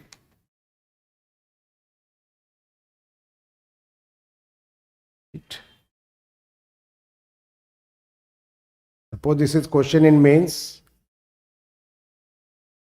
They create some question on this and you have to justify your answer.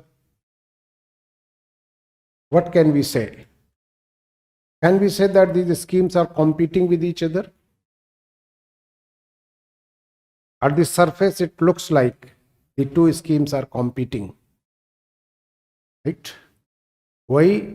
Because the two schemes are being implemented with different objectives.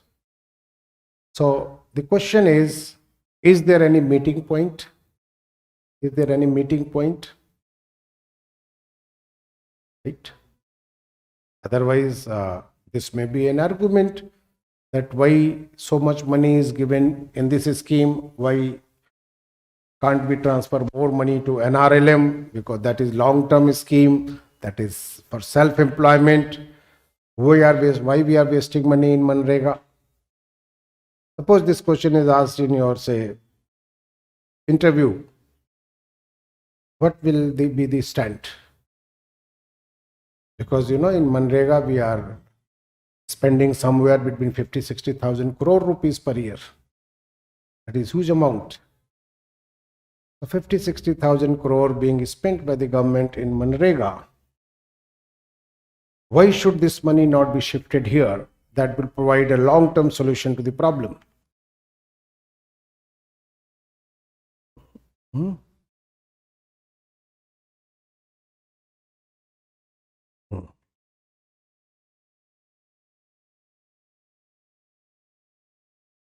I got 2 points from you. One, as you said, the impact of MNREGA is immediate. So it is politically beneficial, and it is truth. 2009, the re-election of UPA was because of MNREGA only, because that is why it was implemented throughout the country in a hurry in 2008 and few months before the elections, and that really paid politically, right? But when it is these long-term schemes, there are no immediate benefits and also there are no political gains. That is one point, very valid. And what was the other? Skilled and unskilled, right? So factually it is also correct. Here unskilled laborers get the job, and here for this you need some sort of skill. But I want to tell you something different, right? Whatever you said, it is factually correct. It is your observation. But you see, when we are focusing on self-employment means how the government is supporting these people, for what this money is being used. The beneficiaries are getting the money under the scheme for what? for creation of personal productive assets. Because for any self-employment, you need personal productive assets. If you want to start the dairy, you should have money to buy some buffalo or cow, right? If you want to go into, say, poultry, you should have some arrangement for that. If you want to go a fishery, this is your personal asset. That investment will be your personal investment. That is fine. That can be through an RLM only. But the problem is that the personal assets cannot be used productively in the absence of public assets. Public asset means the road, electricity, if it is the issue of irrigation, the channels, right? If it is canal irrigation, you need channels, water tables to be maintained. For that, you need efforts, right? Revival of water bodies, afforestation, and things like that. Now, without the public assets, private assets cannot be used productively. For example, if you suggest to a farmer that your soil is good for, say, banana cultivation, right? Okay, fine. Soil is good, climate is good, water is also available. Now, banana cultivation is possible, but the village is not connected to the road. Even if they cultivate banana, how they will transport this to the nearby market? Banana cultivation is something private, but without road, you cannot do the marketing. So it is not possible. Somebody says, now, these days there is in cash crops, some are conventional cash crops like cotton and sugarcane. But these days there is a rising trend of medicinal plants. Medicinal plants. Like aloe vera is the popular these days, but there are other grasses, peppermint. But when a farmer grows peppermint, it cannot be marketed directly. You need facilities to convert that into that fluid. Right? Only that is sold in the market. Now, for that, you need a machine, electricity, etc. Now, if that is not available, this is impossible. These are a couple of examples to tell you. Now, you must have realized what I want to say, that the private asset is worthless in the absence of public asset. So, what is the role? Now, you see the meeting point. Schemes like Manrega are creating the public assets, and NRLM is creating the private assets. And if these two go side by side, only then it will be successful. So don't think that Manrega money is being wasted. There may be examples here and there. There is corruption everywhere. There may be misappropriation of money. There may be wastage of money. But you have to be you must use your vision where we want to reach finally. So that is the point where we want to reach, right? So this is how you have to integrate the two approaches. Otherwise, if you see in isolation, the story is different, your answer will be very different, right? You will just then try to justify, but the real justification is this. Okay, so that was this part of our discussion, unemployment. Now we move to the second part of it, that is poverty. Right? If you have any doubt about this, you can ask. Any doubt about what I discussed?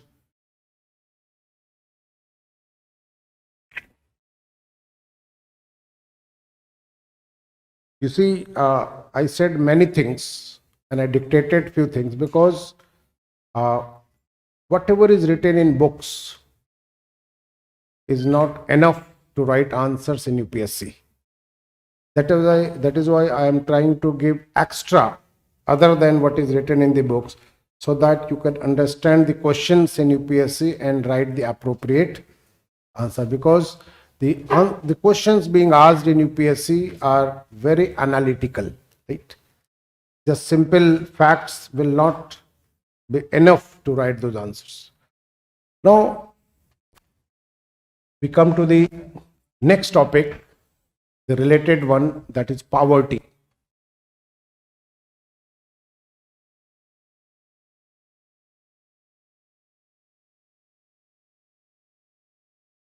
So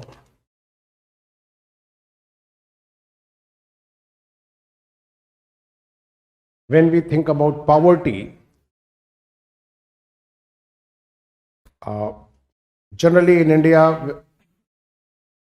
what comes into our mind is a family or a person with very low level of income, right?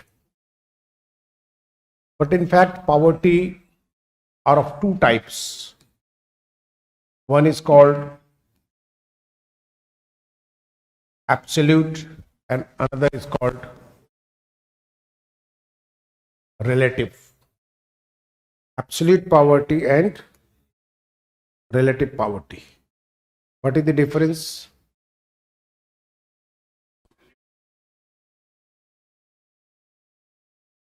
Absolute means we are talking about low level of income, right? But when we say relative poverty, it is about inequality of income, right? Inequality of income. This is the difference. Now, generally in India, most of this discussion is on absolute poverty because that is our bigger problem. But for your exams, relative poverty is also important. And most of the questions being asked in the previous years, they are in prelims, right? But now we can expect some question in mains also. I'll tell you what may be those questions. But first, let us talk about the relationship between the two. You see, in India, if you some family, it is poor, absolute sense it is poor, so it is also relatively poor. We can say it confidently. A family that is poor in absolute sense is also relatively poor. But can we say that the reverse is always true? A person or a family relatively poor will definitely be absolutely poor? No, that is not. So keep this thing in mind. You see, like in US, there are many millionaires, but then there are many billionaires also. Now, how much is the difference between billionaire and millionaire? The difference is of 1,000 times. And that is huge inequality. But can you say that a millionaire is poor in absolute sense? No. So this is the difference. But for discussion, we will take them one by one. First, I'll talk about relative poverty. And as I mentioned, that inequality of income is called relative poverty. But the question is, how do we measure that? If you had to say about relative poverty, how will we say whether the relative poverty is more or less? The only method to do that is through comparison. Now, one way to compare is to compare the average income of high income group and low income group. Suppose a research scholar is trying to find out inequality and he says, okay, I'll calculate the average income of top 5% rich and bottom 5%, and then we will compare how many times it is more. It is one way to do that. Many people do like this. But in this methodology, there is a problem. The problem is that different people taking different percent of population, the results are different. Because 5% and 5%, top and bottom, you get some result. Now another person says, no, I will take 10% and 10%. Now the average changes. Top 10, 5% and top 10%. In which case the average will be more. If you take top 5% of the population, richest, and then 10% richest, in which case the average income will be more. 5%. But when you add more and you say 10%, now average income is falling. Because this is the simple rule of mathematics, that some average is given and now you add smaller numbers to that average falls. It is a very common question in mathematics in all the exams, that the average weight of 5 students was this. Now 6 student joins the group. Now the weight has changed to this. What is the weight of the 6th person? So if the average is falling, it means the 6th person is lighter than the average. And if the average is increasing, it means he is heavier than the average. Otherwise, the weight will not increase or decrease.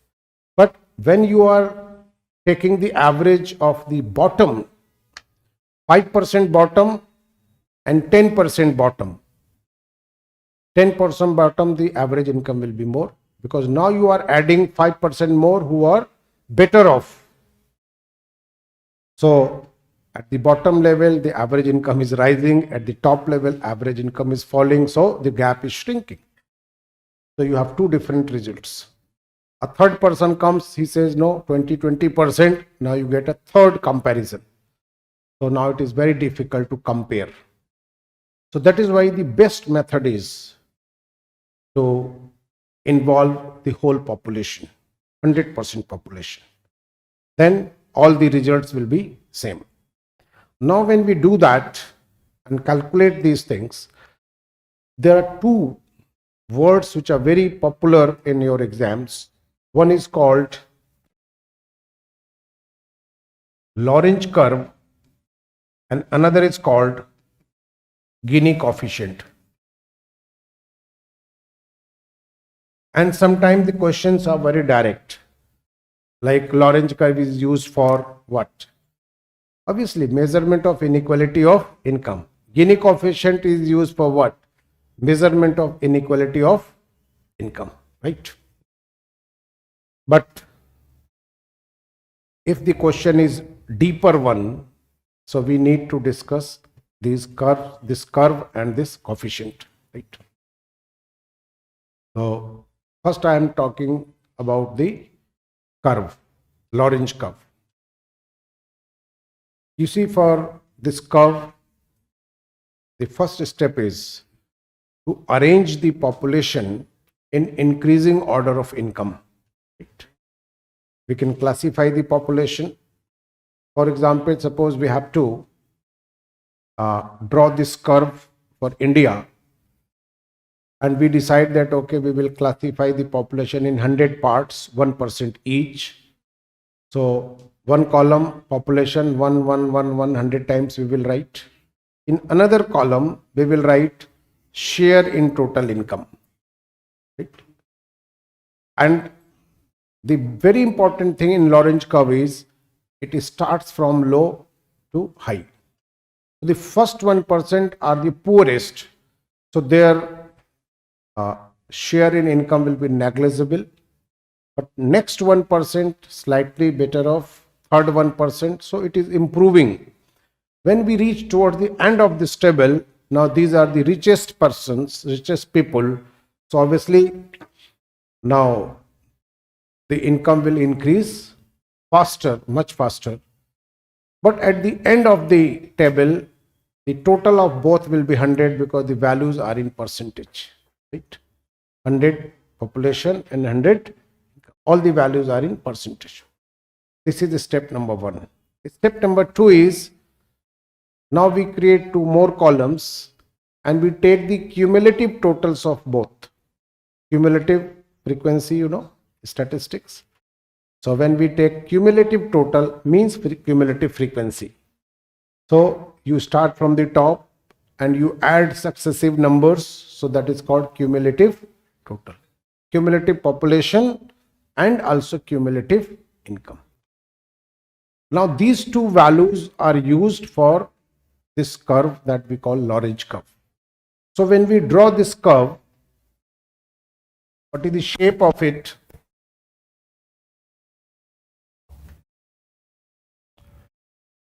I'm using this dotted line just for the sake of convenience. In some books they use it, in some books they don't. So the values will be 0 to 100 here and 0 to 100 here, right? On the y-axis we take cumulative income, that is in percentage, and here it is cumulative population, that is in percentage. So draw this diagram because it is to be used for discussion, right?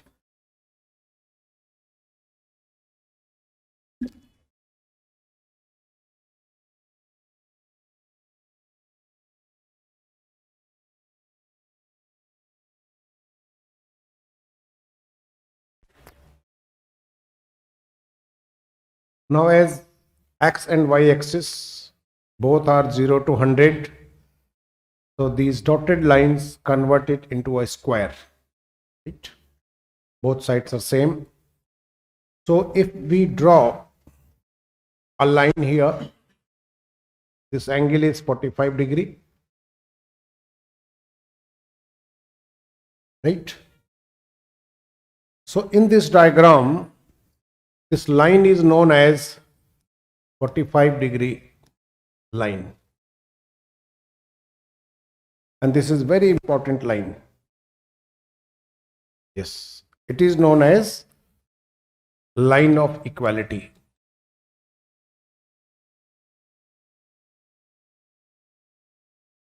Line of equality. Why it is known as line of equality? Because you take any point on this line and you draw perpendiculars on the 2 axes, you will get similar values. It means 20% population, 20% income, 50% population, 50%. It means it is possible only if income is perfectly distributed, equally distributed. So this is the ideal line. But actually, there is no country in the world where the curve is like this. So when we use the actual values and draw the curve, the shape of the curve is like this. And this is called Lorentz curve, right? Lorentz curve.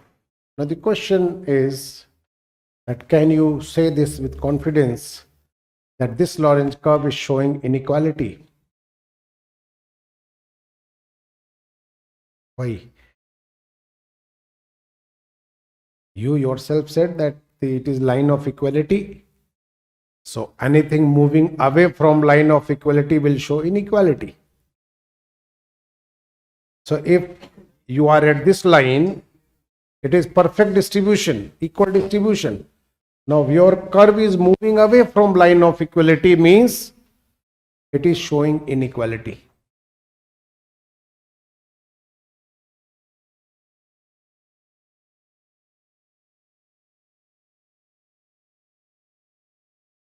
No, I'm not talking about data. My simple question is that can we say that this curve is showing inequality? Yes or no? So answer is yes. I'm not talking about quantity of inequality. That is another issue. Means I know from your answer, I now know that in your mind you have moved forward to Gini coefficient. I am still at Lorentz curve, right? I'll come to your point also, right? Now, this is showing inequality. Why? Because it is moving away from line of equality. But suppose there are two curves here, A and B. We can easily say in which case inequality is more. B, definitely, because B is further away from line of equality. Now, one possibility in any exam is that they will just draw four curves and you have to tell simply which of the four is showing maximum or minimum inequality, and you will not get easier question than this. This is one of the easiest question to answer. But in this methodology, Lorentz curve, we can definitely rank the countries, or if we are using the country of the same data for different years, we can rank the years, whether it is increasing or decreasing, that we can say. But we cannot quantify it. How much is exactly the equality, that we cannot quantify. That is the biggest problem. Now, to solve that problem, using the same curve, a coefficient is calculated that is called Gini coefficient. So actually, Gini coefficient and Lorentz curve, they are same concepts. One is a curve, another is a coefficient. That is the only difference. Now, when we calculate Gini coefficient,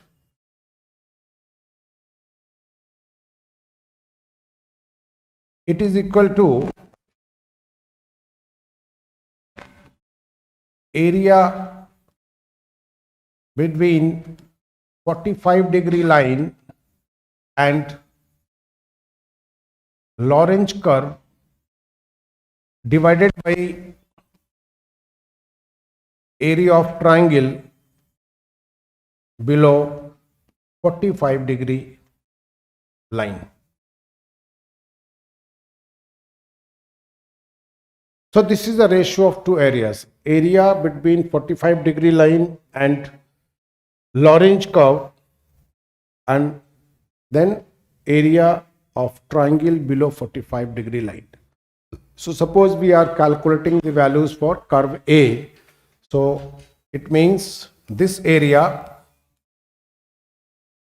between 45-degree line and Lorentz curve divided by the triangle. So which triangle? A, B and C. This is the triangle below 45-degree. So this is the triangle, and whatever value we get, that will be the value of Gini coefficient, and on the basis of that we can comment whatever has been asked. So this is a very simple formula. It's a ratio of two areas. But suppose you calculate values both for A and B. Right? We calculate Gini coefficient for A, then we calculate Gini coefficient for B. So in which case Gini coefficient value will be more, A or B? Because the area of triangle is same for both. So area of A is less, this area is less, so value is less. In case of B, this area is more, so value will be more. So now it is clear. Gini coefficient of A is less, Gini coefficient value of B is more. And earlier we said that inequality is more in B, inequality is less in A. Now you combine the two, you get next statement that with increase in inequality, Gini coefficient value increases. With increase in inequality, Gini coefficient value increases. Right? Why? Because this A is less, this area, but this area it is more. So Gini coefficient value of A is less and B is more. So that is why I said that with increase in inequality, the Gini coefficient value increases. Gini coefficient value increases. Right? Now the question is, what may be the maximum or minimum value of Gini coefficient? 0 and 1. Now this is more mathematics than economics, right? Because the coefficients, when we calculate, these are ratios, right? Those from that background may understand my point. So these are ratios, and obviously the range is 0 to 1. But tell me, is there any country in the world with such values, 0 or 1?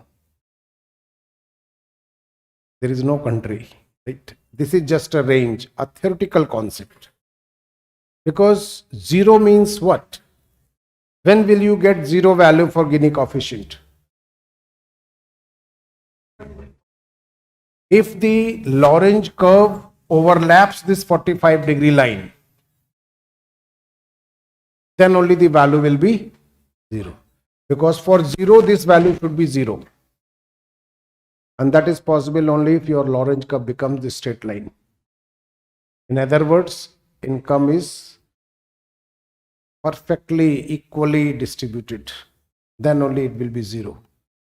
Now, in whatever system, capitalism, socialism, or anything else that you can imagine, it is impossible, right?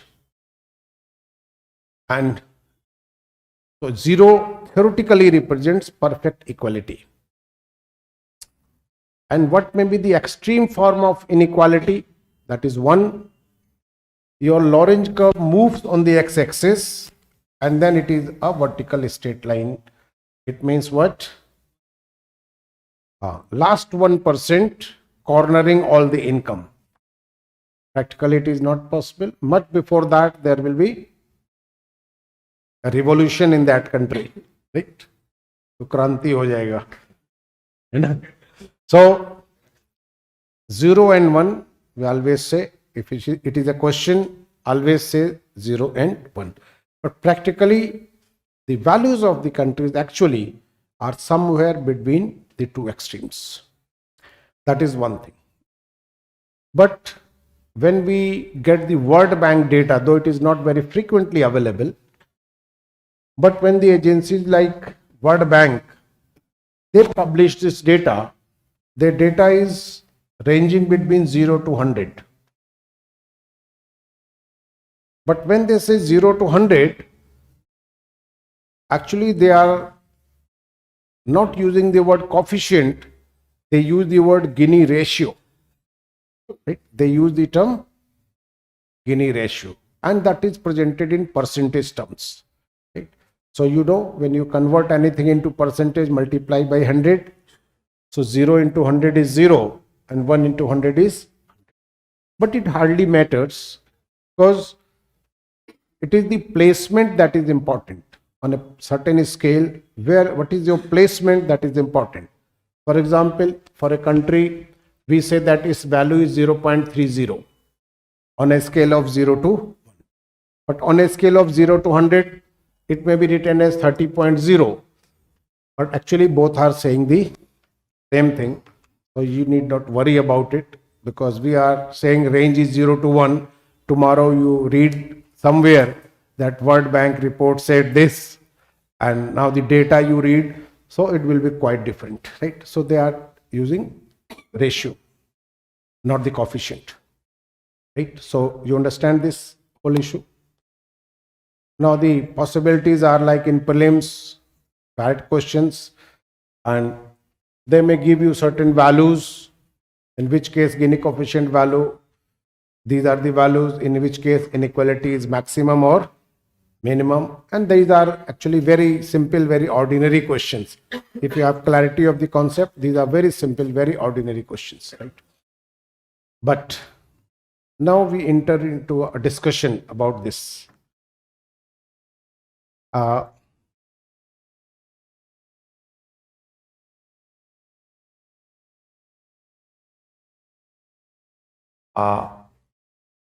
42.5, 40.8, 35.4. Approximately this much, not exactly, but I have written 3 values. And here I write India, US, China. Now, is it correctly matched?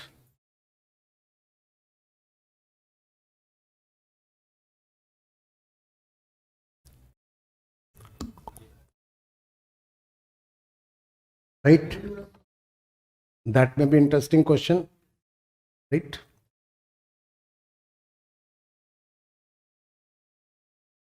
You see,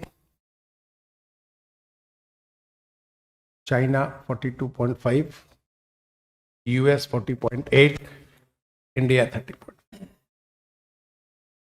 Can you believe this? It means why I presented the question like this before you, because in India, our minds are dominated by a word, that is socialism. And in general, we Indians believe that socialism is the best system in the world. I tell you, the maximum harm to our economy was done by this concept of socialism that we introduced. If you talk to a person from JNU, they will always argue in terms of socialism and capitalism, because that is the normal thing in India. And any left-wing thinker will always try to prove that inequality is more in capitalistic countries and less in socialistic countries. But it is not a matter of argument. Now we have the facts and figures about it. And this data that I have quoted is from World Bank, right? Not from any NGO, right, which are publishing indices like Hunger Index. This is a data by World Bank, one of the most authentic sources. So, first thing is that you must understand this scenario. Now, the second is, how will you explain this?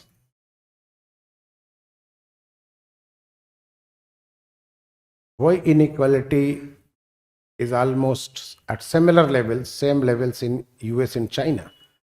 Well, everybody knows, then one is North Pole, another is South Pole. One is dominated by capitalism, another talks about socialism. So first, as far as US and China are concerned, always remember that Chinese political system is still communism, but their economy is as capitalist as American. You should not be any doubt about it. Chinese economy is as capitalist as US economy, right? And they did it very cleverly. The credit goes to Chinese leaders, that once they realized that this socialism is not going to work, they switched to capitalism without announcing it, and now today they are as capitalist as US. That is their success. But why in India, that claims to be a socialistic model, socialistic economy since the 47, why we are far behind? Or rather, in other words, I say why we are better. Can we explain this thing in terms of socialism? No.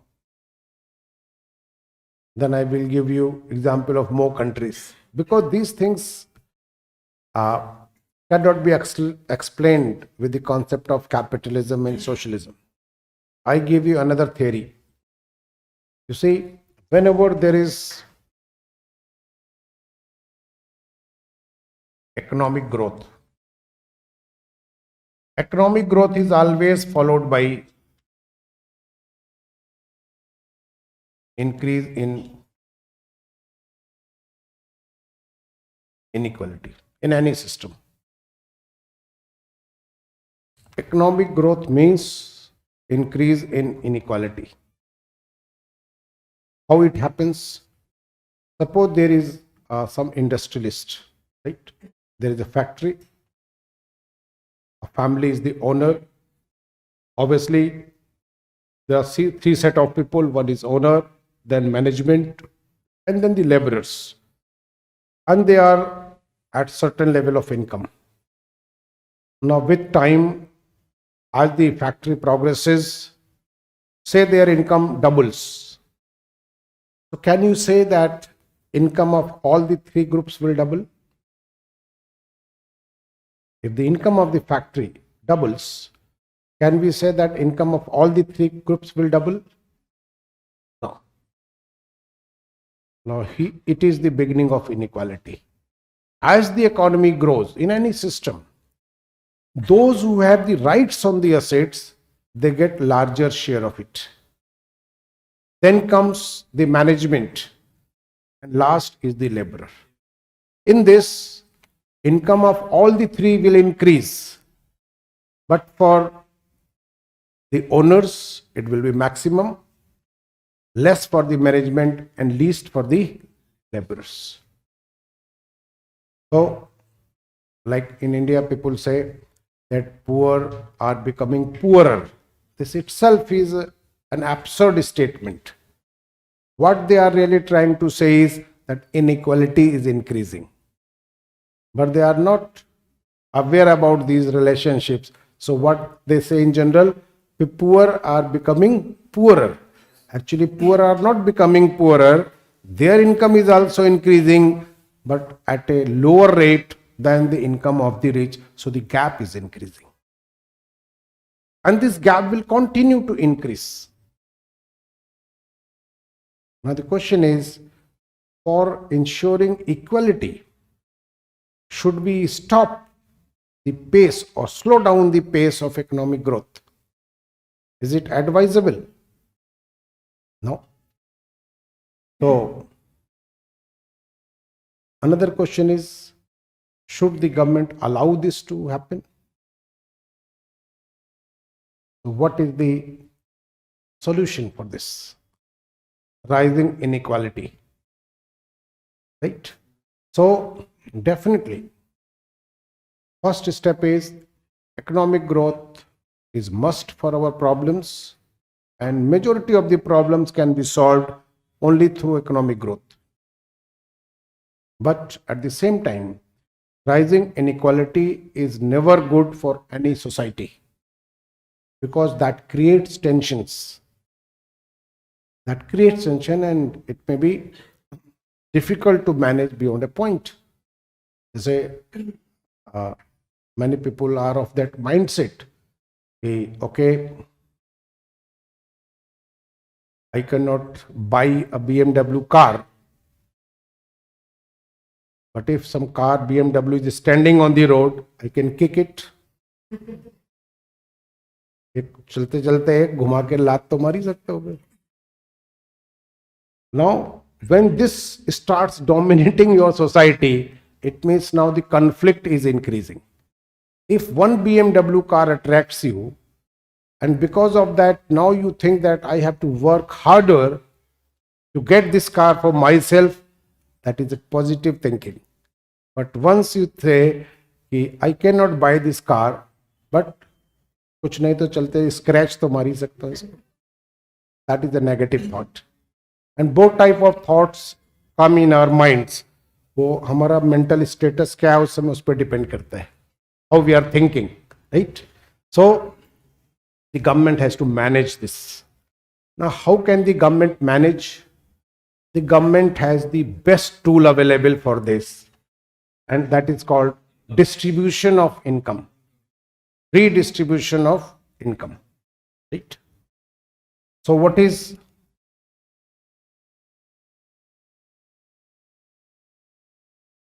redistribution of income? How it happens? Yes, direct taxes or income tax, as you said. Let us talk about income tax. Suppose there is one rich person and his income is, say, rupees 1 crore. There is another person and his income is just, family income is just 1 lakh. How much is the difference? 100 times.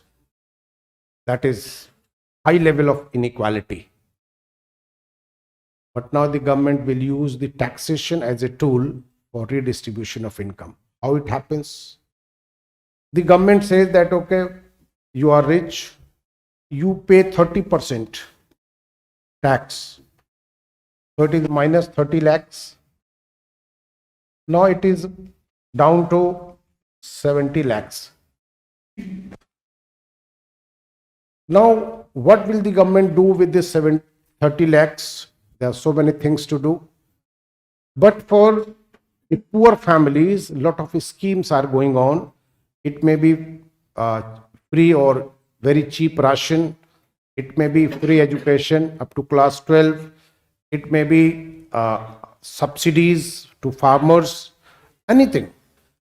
Let us assume that out of this 30 lakh, this person under various schemes get 1 lakh rupee. Now this becomes rupees 2 lakhs. How much is the difference now? 35 times. This is what is the right thing to do. The government should not stop the rich to become richer. That is not a progressive thinking, regressive thinking. Many people talk like that. Like during the farmers' agitation in Punjab, they targeting, say, the properties of Ambanis and Adanis. That was very regressive. Rather, they should think what can benefit them, right? So, if this people becomes richer, say, after 5 years, income is 2 crore, now the government will get 60 lakhs. More money is available to help the poor. You know, I often ask a question. You tell me one thing. Mrs. Indira Gandhi and Mrs. Sonia Gandhi.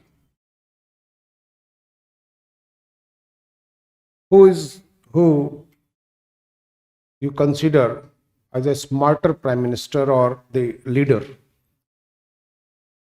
Obviously Indira Gandhi. She gave the slogan Garibi Hatao. But why she did not start Manrega? Why she could not start Manrega? Thank you. Because at that time, the resources of the government were very limited and it was not possible to spare money for these type of schemes. Today, our governments, state or center, they are spending a lot of money on under various heads. Why? Because now the taxpayer capacity has increased drastically. If you just compare the tax collection of the government of India or your state government over 10-year or 20-year period, then you will realize that it is the taxpayers' money that is increasing at a faster rate. That is why the governments are in a position to announce so many things simultaneously. In older days, एक road भी announce होता था ना, it was very difficult to complete. Fund नहीं आता था. Funds were not available. Right? So one thing is कि you have the vision.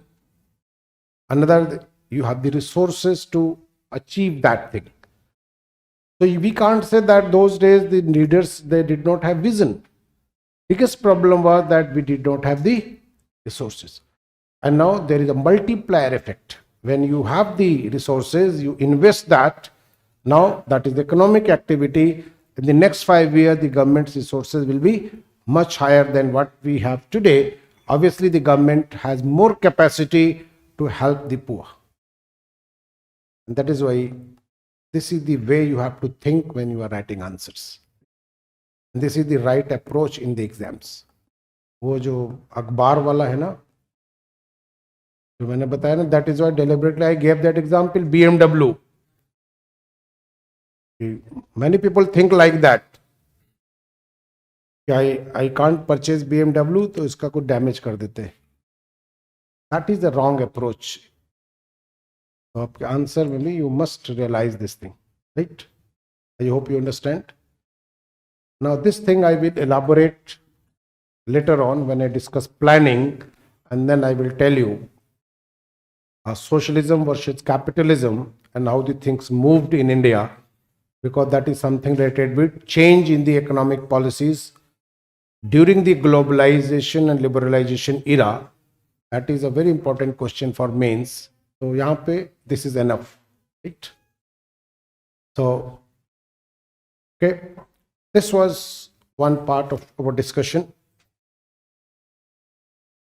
Now the second part, that is absolute poverty.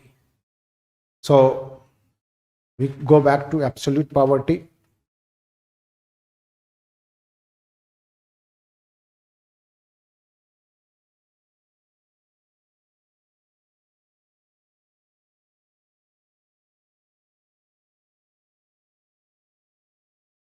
So what is absolute poverty? I said low level of income.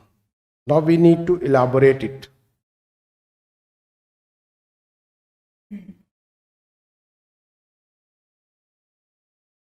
Low level is a very general remark.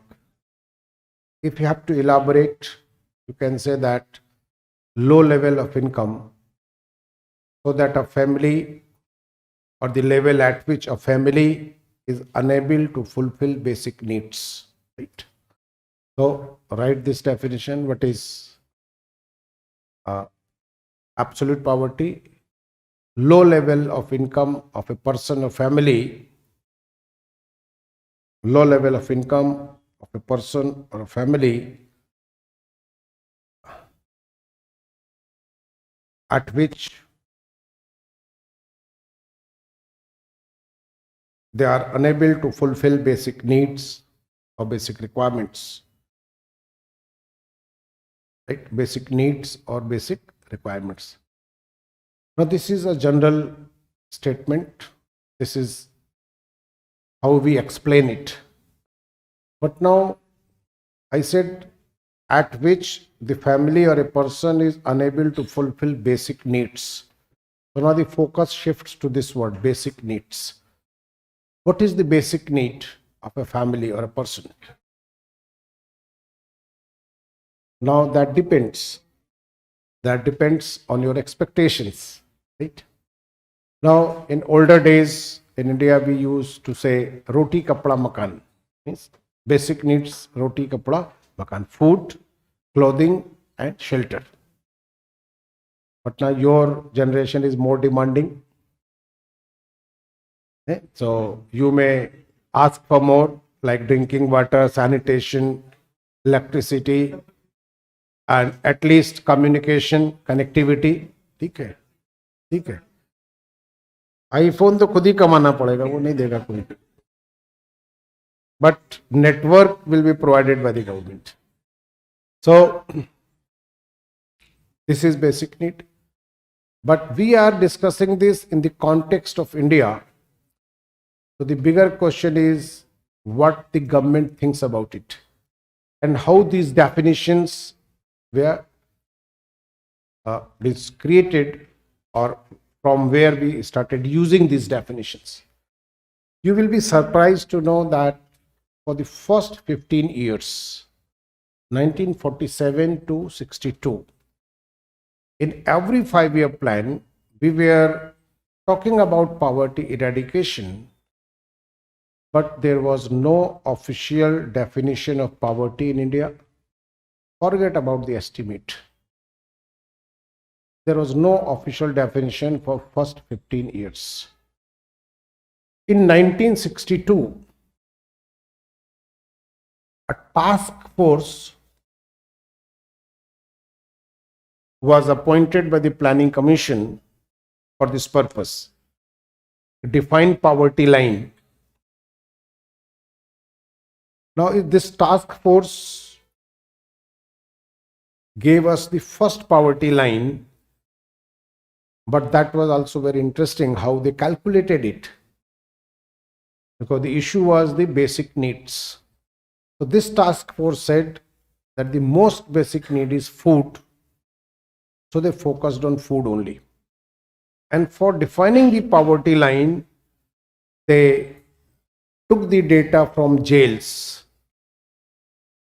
The food that was supplied to the prisoners, they studied that, and then they calculated the value of that food.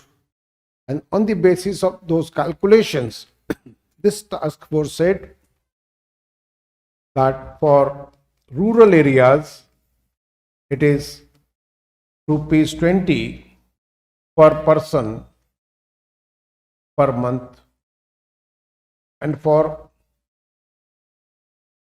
urban areas it was rupees 25 per person per month. That was our first official poverty line, but it was just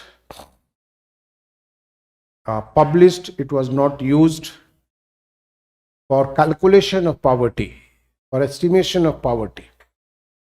After some years of this, in 1971, and one thing more, that if you want to convert that into per family, so we have a standard formula that we use in India, a family of 5 that we consider. So it is per person. You can say that it is rupees 100 per family, or this is rupees 125 per family, because at different places different definitions may be given, so both are correct. Now, after some years of this, in 1971, two economists, their names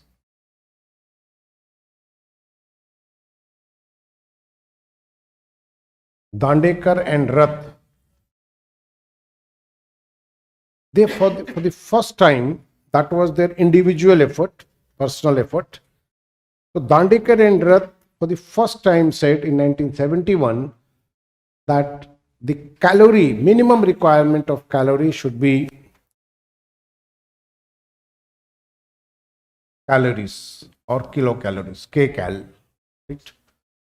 So 2250 was the first recommendation by Dandekar and Rath. But this was also unofficial, right? Not utilized for poverty estimation in India.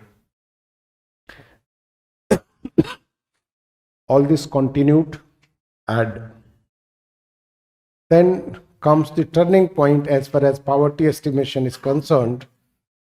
In 1977, when the Congress was defeated after emergency and Janata Party government came to power, and the whole issue was poverty and unemployment. So obviously Janata Party had to show that it is a different government.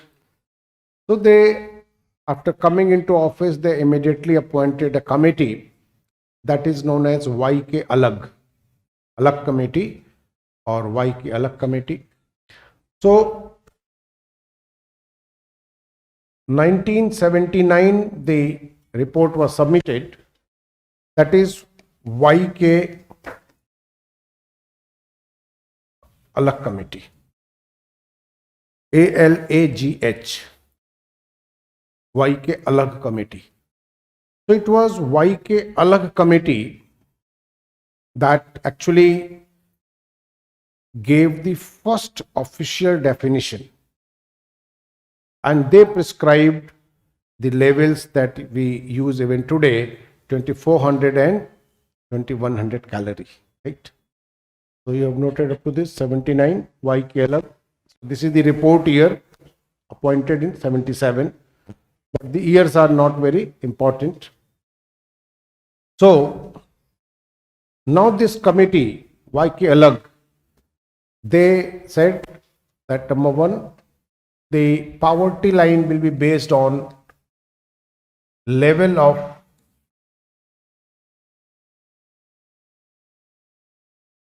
nutrition, number one, right? Level of nutrition. Number two, what will be the minimum level to be achieved to be above poverty line? 2400 and 2100 kilocalorie, 2400 in rural areas and 2100 in urban areas. Now, why the difference? You all know that the calorie requirement is based on the activity, right? If it is more physical activity, calorie requirement will be more. If there is less physical activity, the calorie requirement will be less. So, rural areas it is more and urban areas it is less. Now, the question here is, from where they are getting all this data? What is the source of this? Because they are economists. Nutrition is entirely a different subject, right? So always remember one thing, whenever these things are fixed in India by any committee, the source is only one, ICMR. Because even if there are so many courses on nutrition now these days, the graduation level. So the most authentic data and the best researches about nutrition in India are done by ICMR, Indian Council for Medical Research. Headquarters is in South Delhi. So, but their research is much detailed, means they tell you about the age specific requirement. At what age, what is the requirement? Then gender wise requirement is also different. But as in our poverty estimates, this much classification is not possible. So we take the averages here, right? And this 2400 and 2100 is just the average for the group. You can't say that in all age groups it is correct or perfect, but this is the average of the group. Now, on the basis of this definition, for the first time, we calculated the poverty in India. That was for the year 1973-74, and the poverty ratio that was 54.9% overall. 73-74. Now, you may be surprised why backdate. The system in India is that the survey periodically is done by NSSO, National Sample Survey Organization, then office, now it is NSO, National Statistical Office. Now they are conducting the survey, and this is very detailed survey. That data is available. So whenever we do something here, we use the data already collected by NSSO.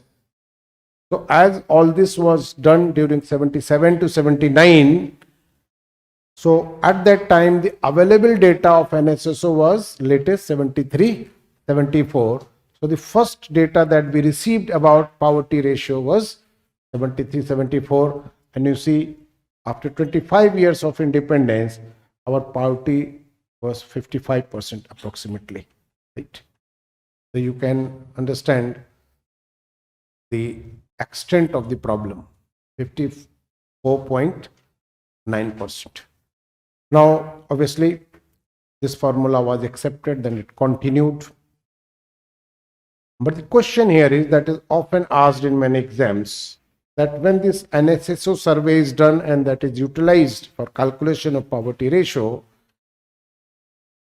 what is the basis of the survey? Do we do the survey of income levels, That is a very disputed question. And often the public service commissions are correct, students are incorrect when they claim that question is not correct. Because the general perception is that poor means low level of income. If you go by that perception, obviously you will say that surveys should be about income levels. Always remember, all these surveys that we use for poverty estimation in India, they are about consumption expenditure. And then there is reverse calculation. It is always reverse calculation. So how do we do that? It is very simple. For the surveys, we have a concept that is called PLB, or poverty line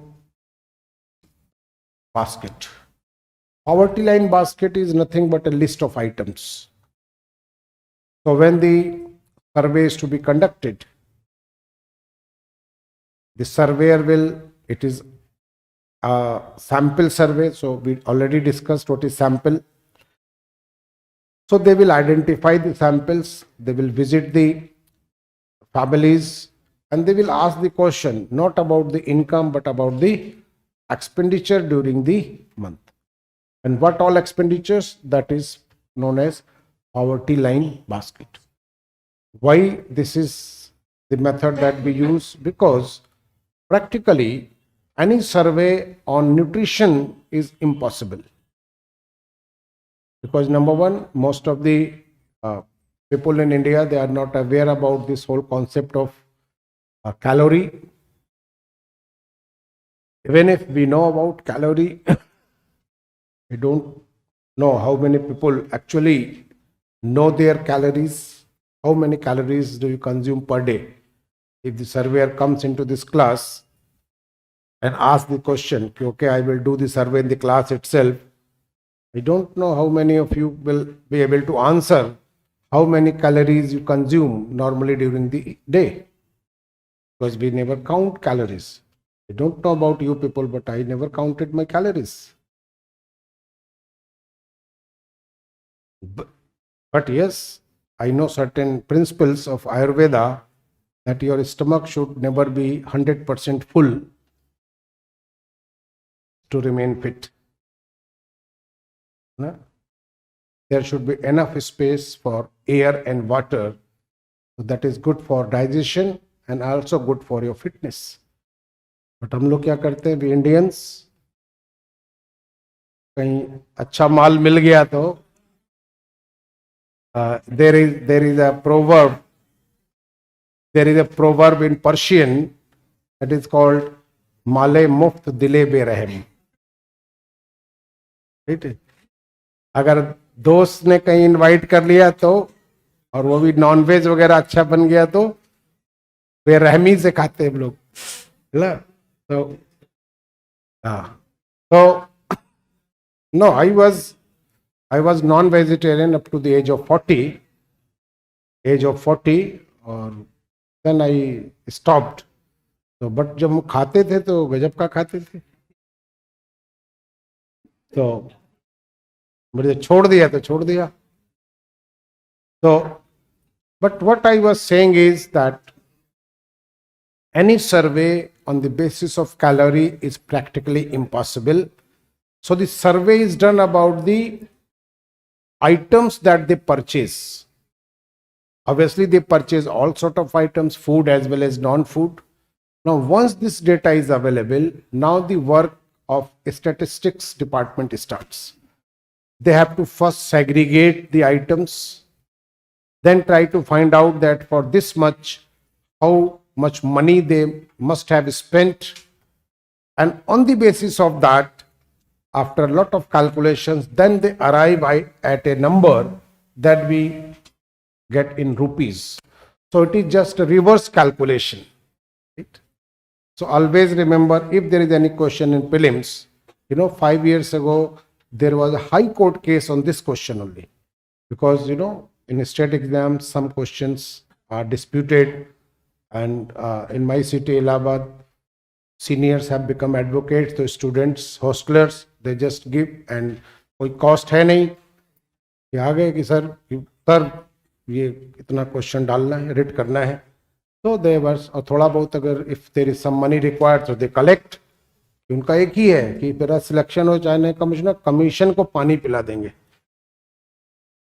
तो there are so many, every year there are many cases against public service commission. तो ऐसा हुआ 4-5 साल पहले, so they my student came to me कि sir ऐसा हो गया। मैंने कहा what all questions are there, तो उसने ही टोल्ड मी कि one question is from economics. तो मैंने कहा हाई कोर्ट जाने की क्या जरूरत थी, मुझसे पूछ लेते। तो आई टोल्ड हिम कि मैंने कहा तुम तो हार जाओगे इस क्वेश्चन पे, because the commission is correct, it is not income but it is consumption expenditure, that is the right answer. तो कई बार क्या होता है कि when you go by the common perception तो ये गलतियां हो जाती है। तो that is why I am emphasising on this कि always remember if there is question your answer will be consumption expenditure, not income, right? So it's time, so we will discuss tomorrow.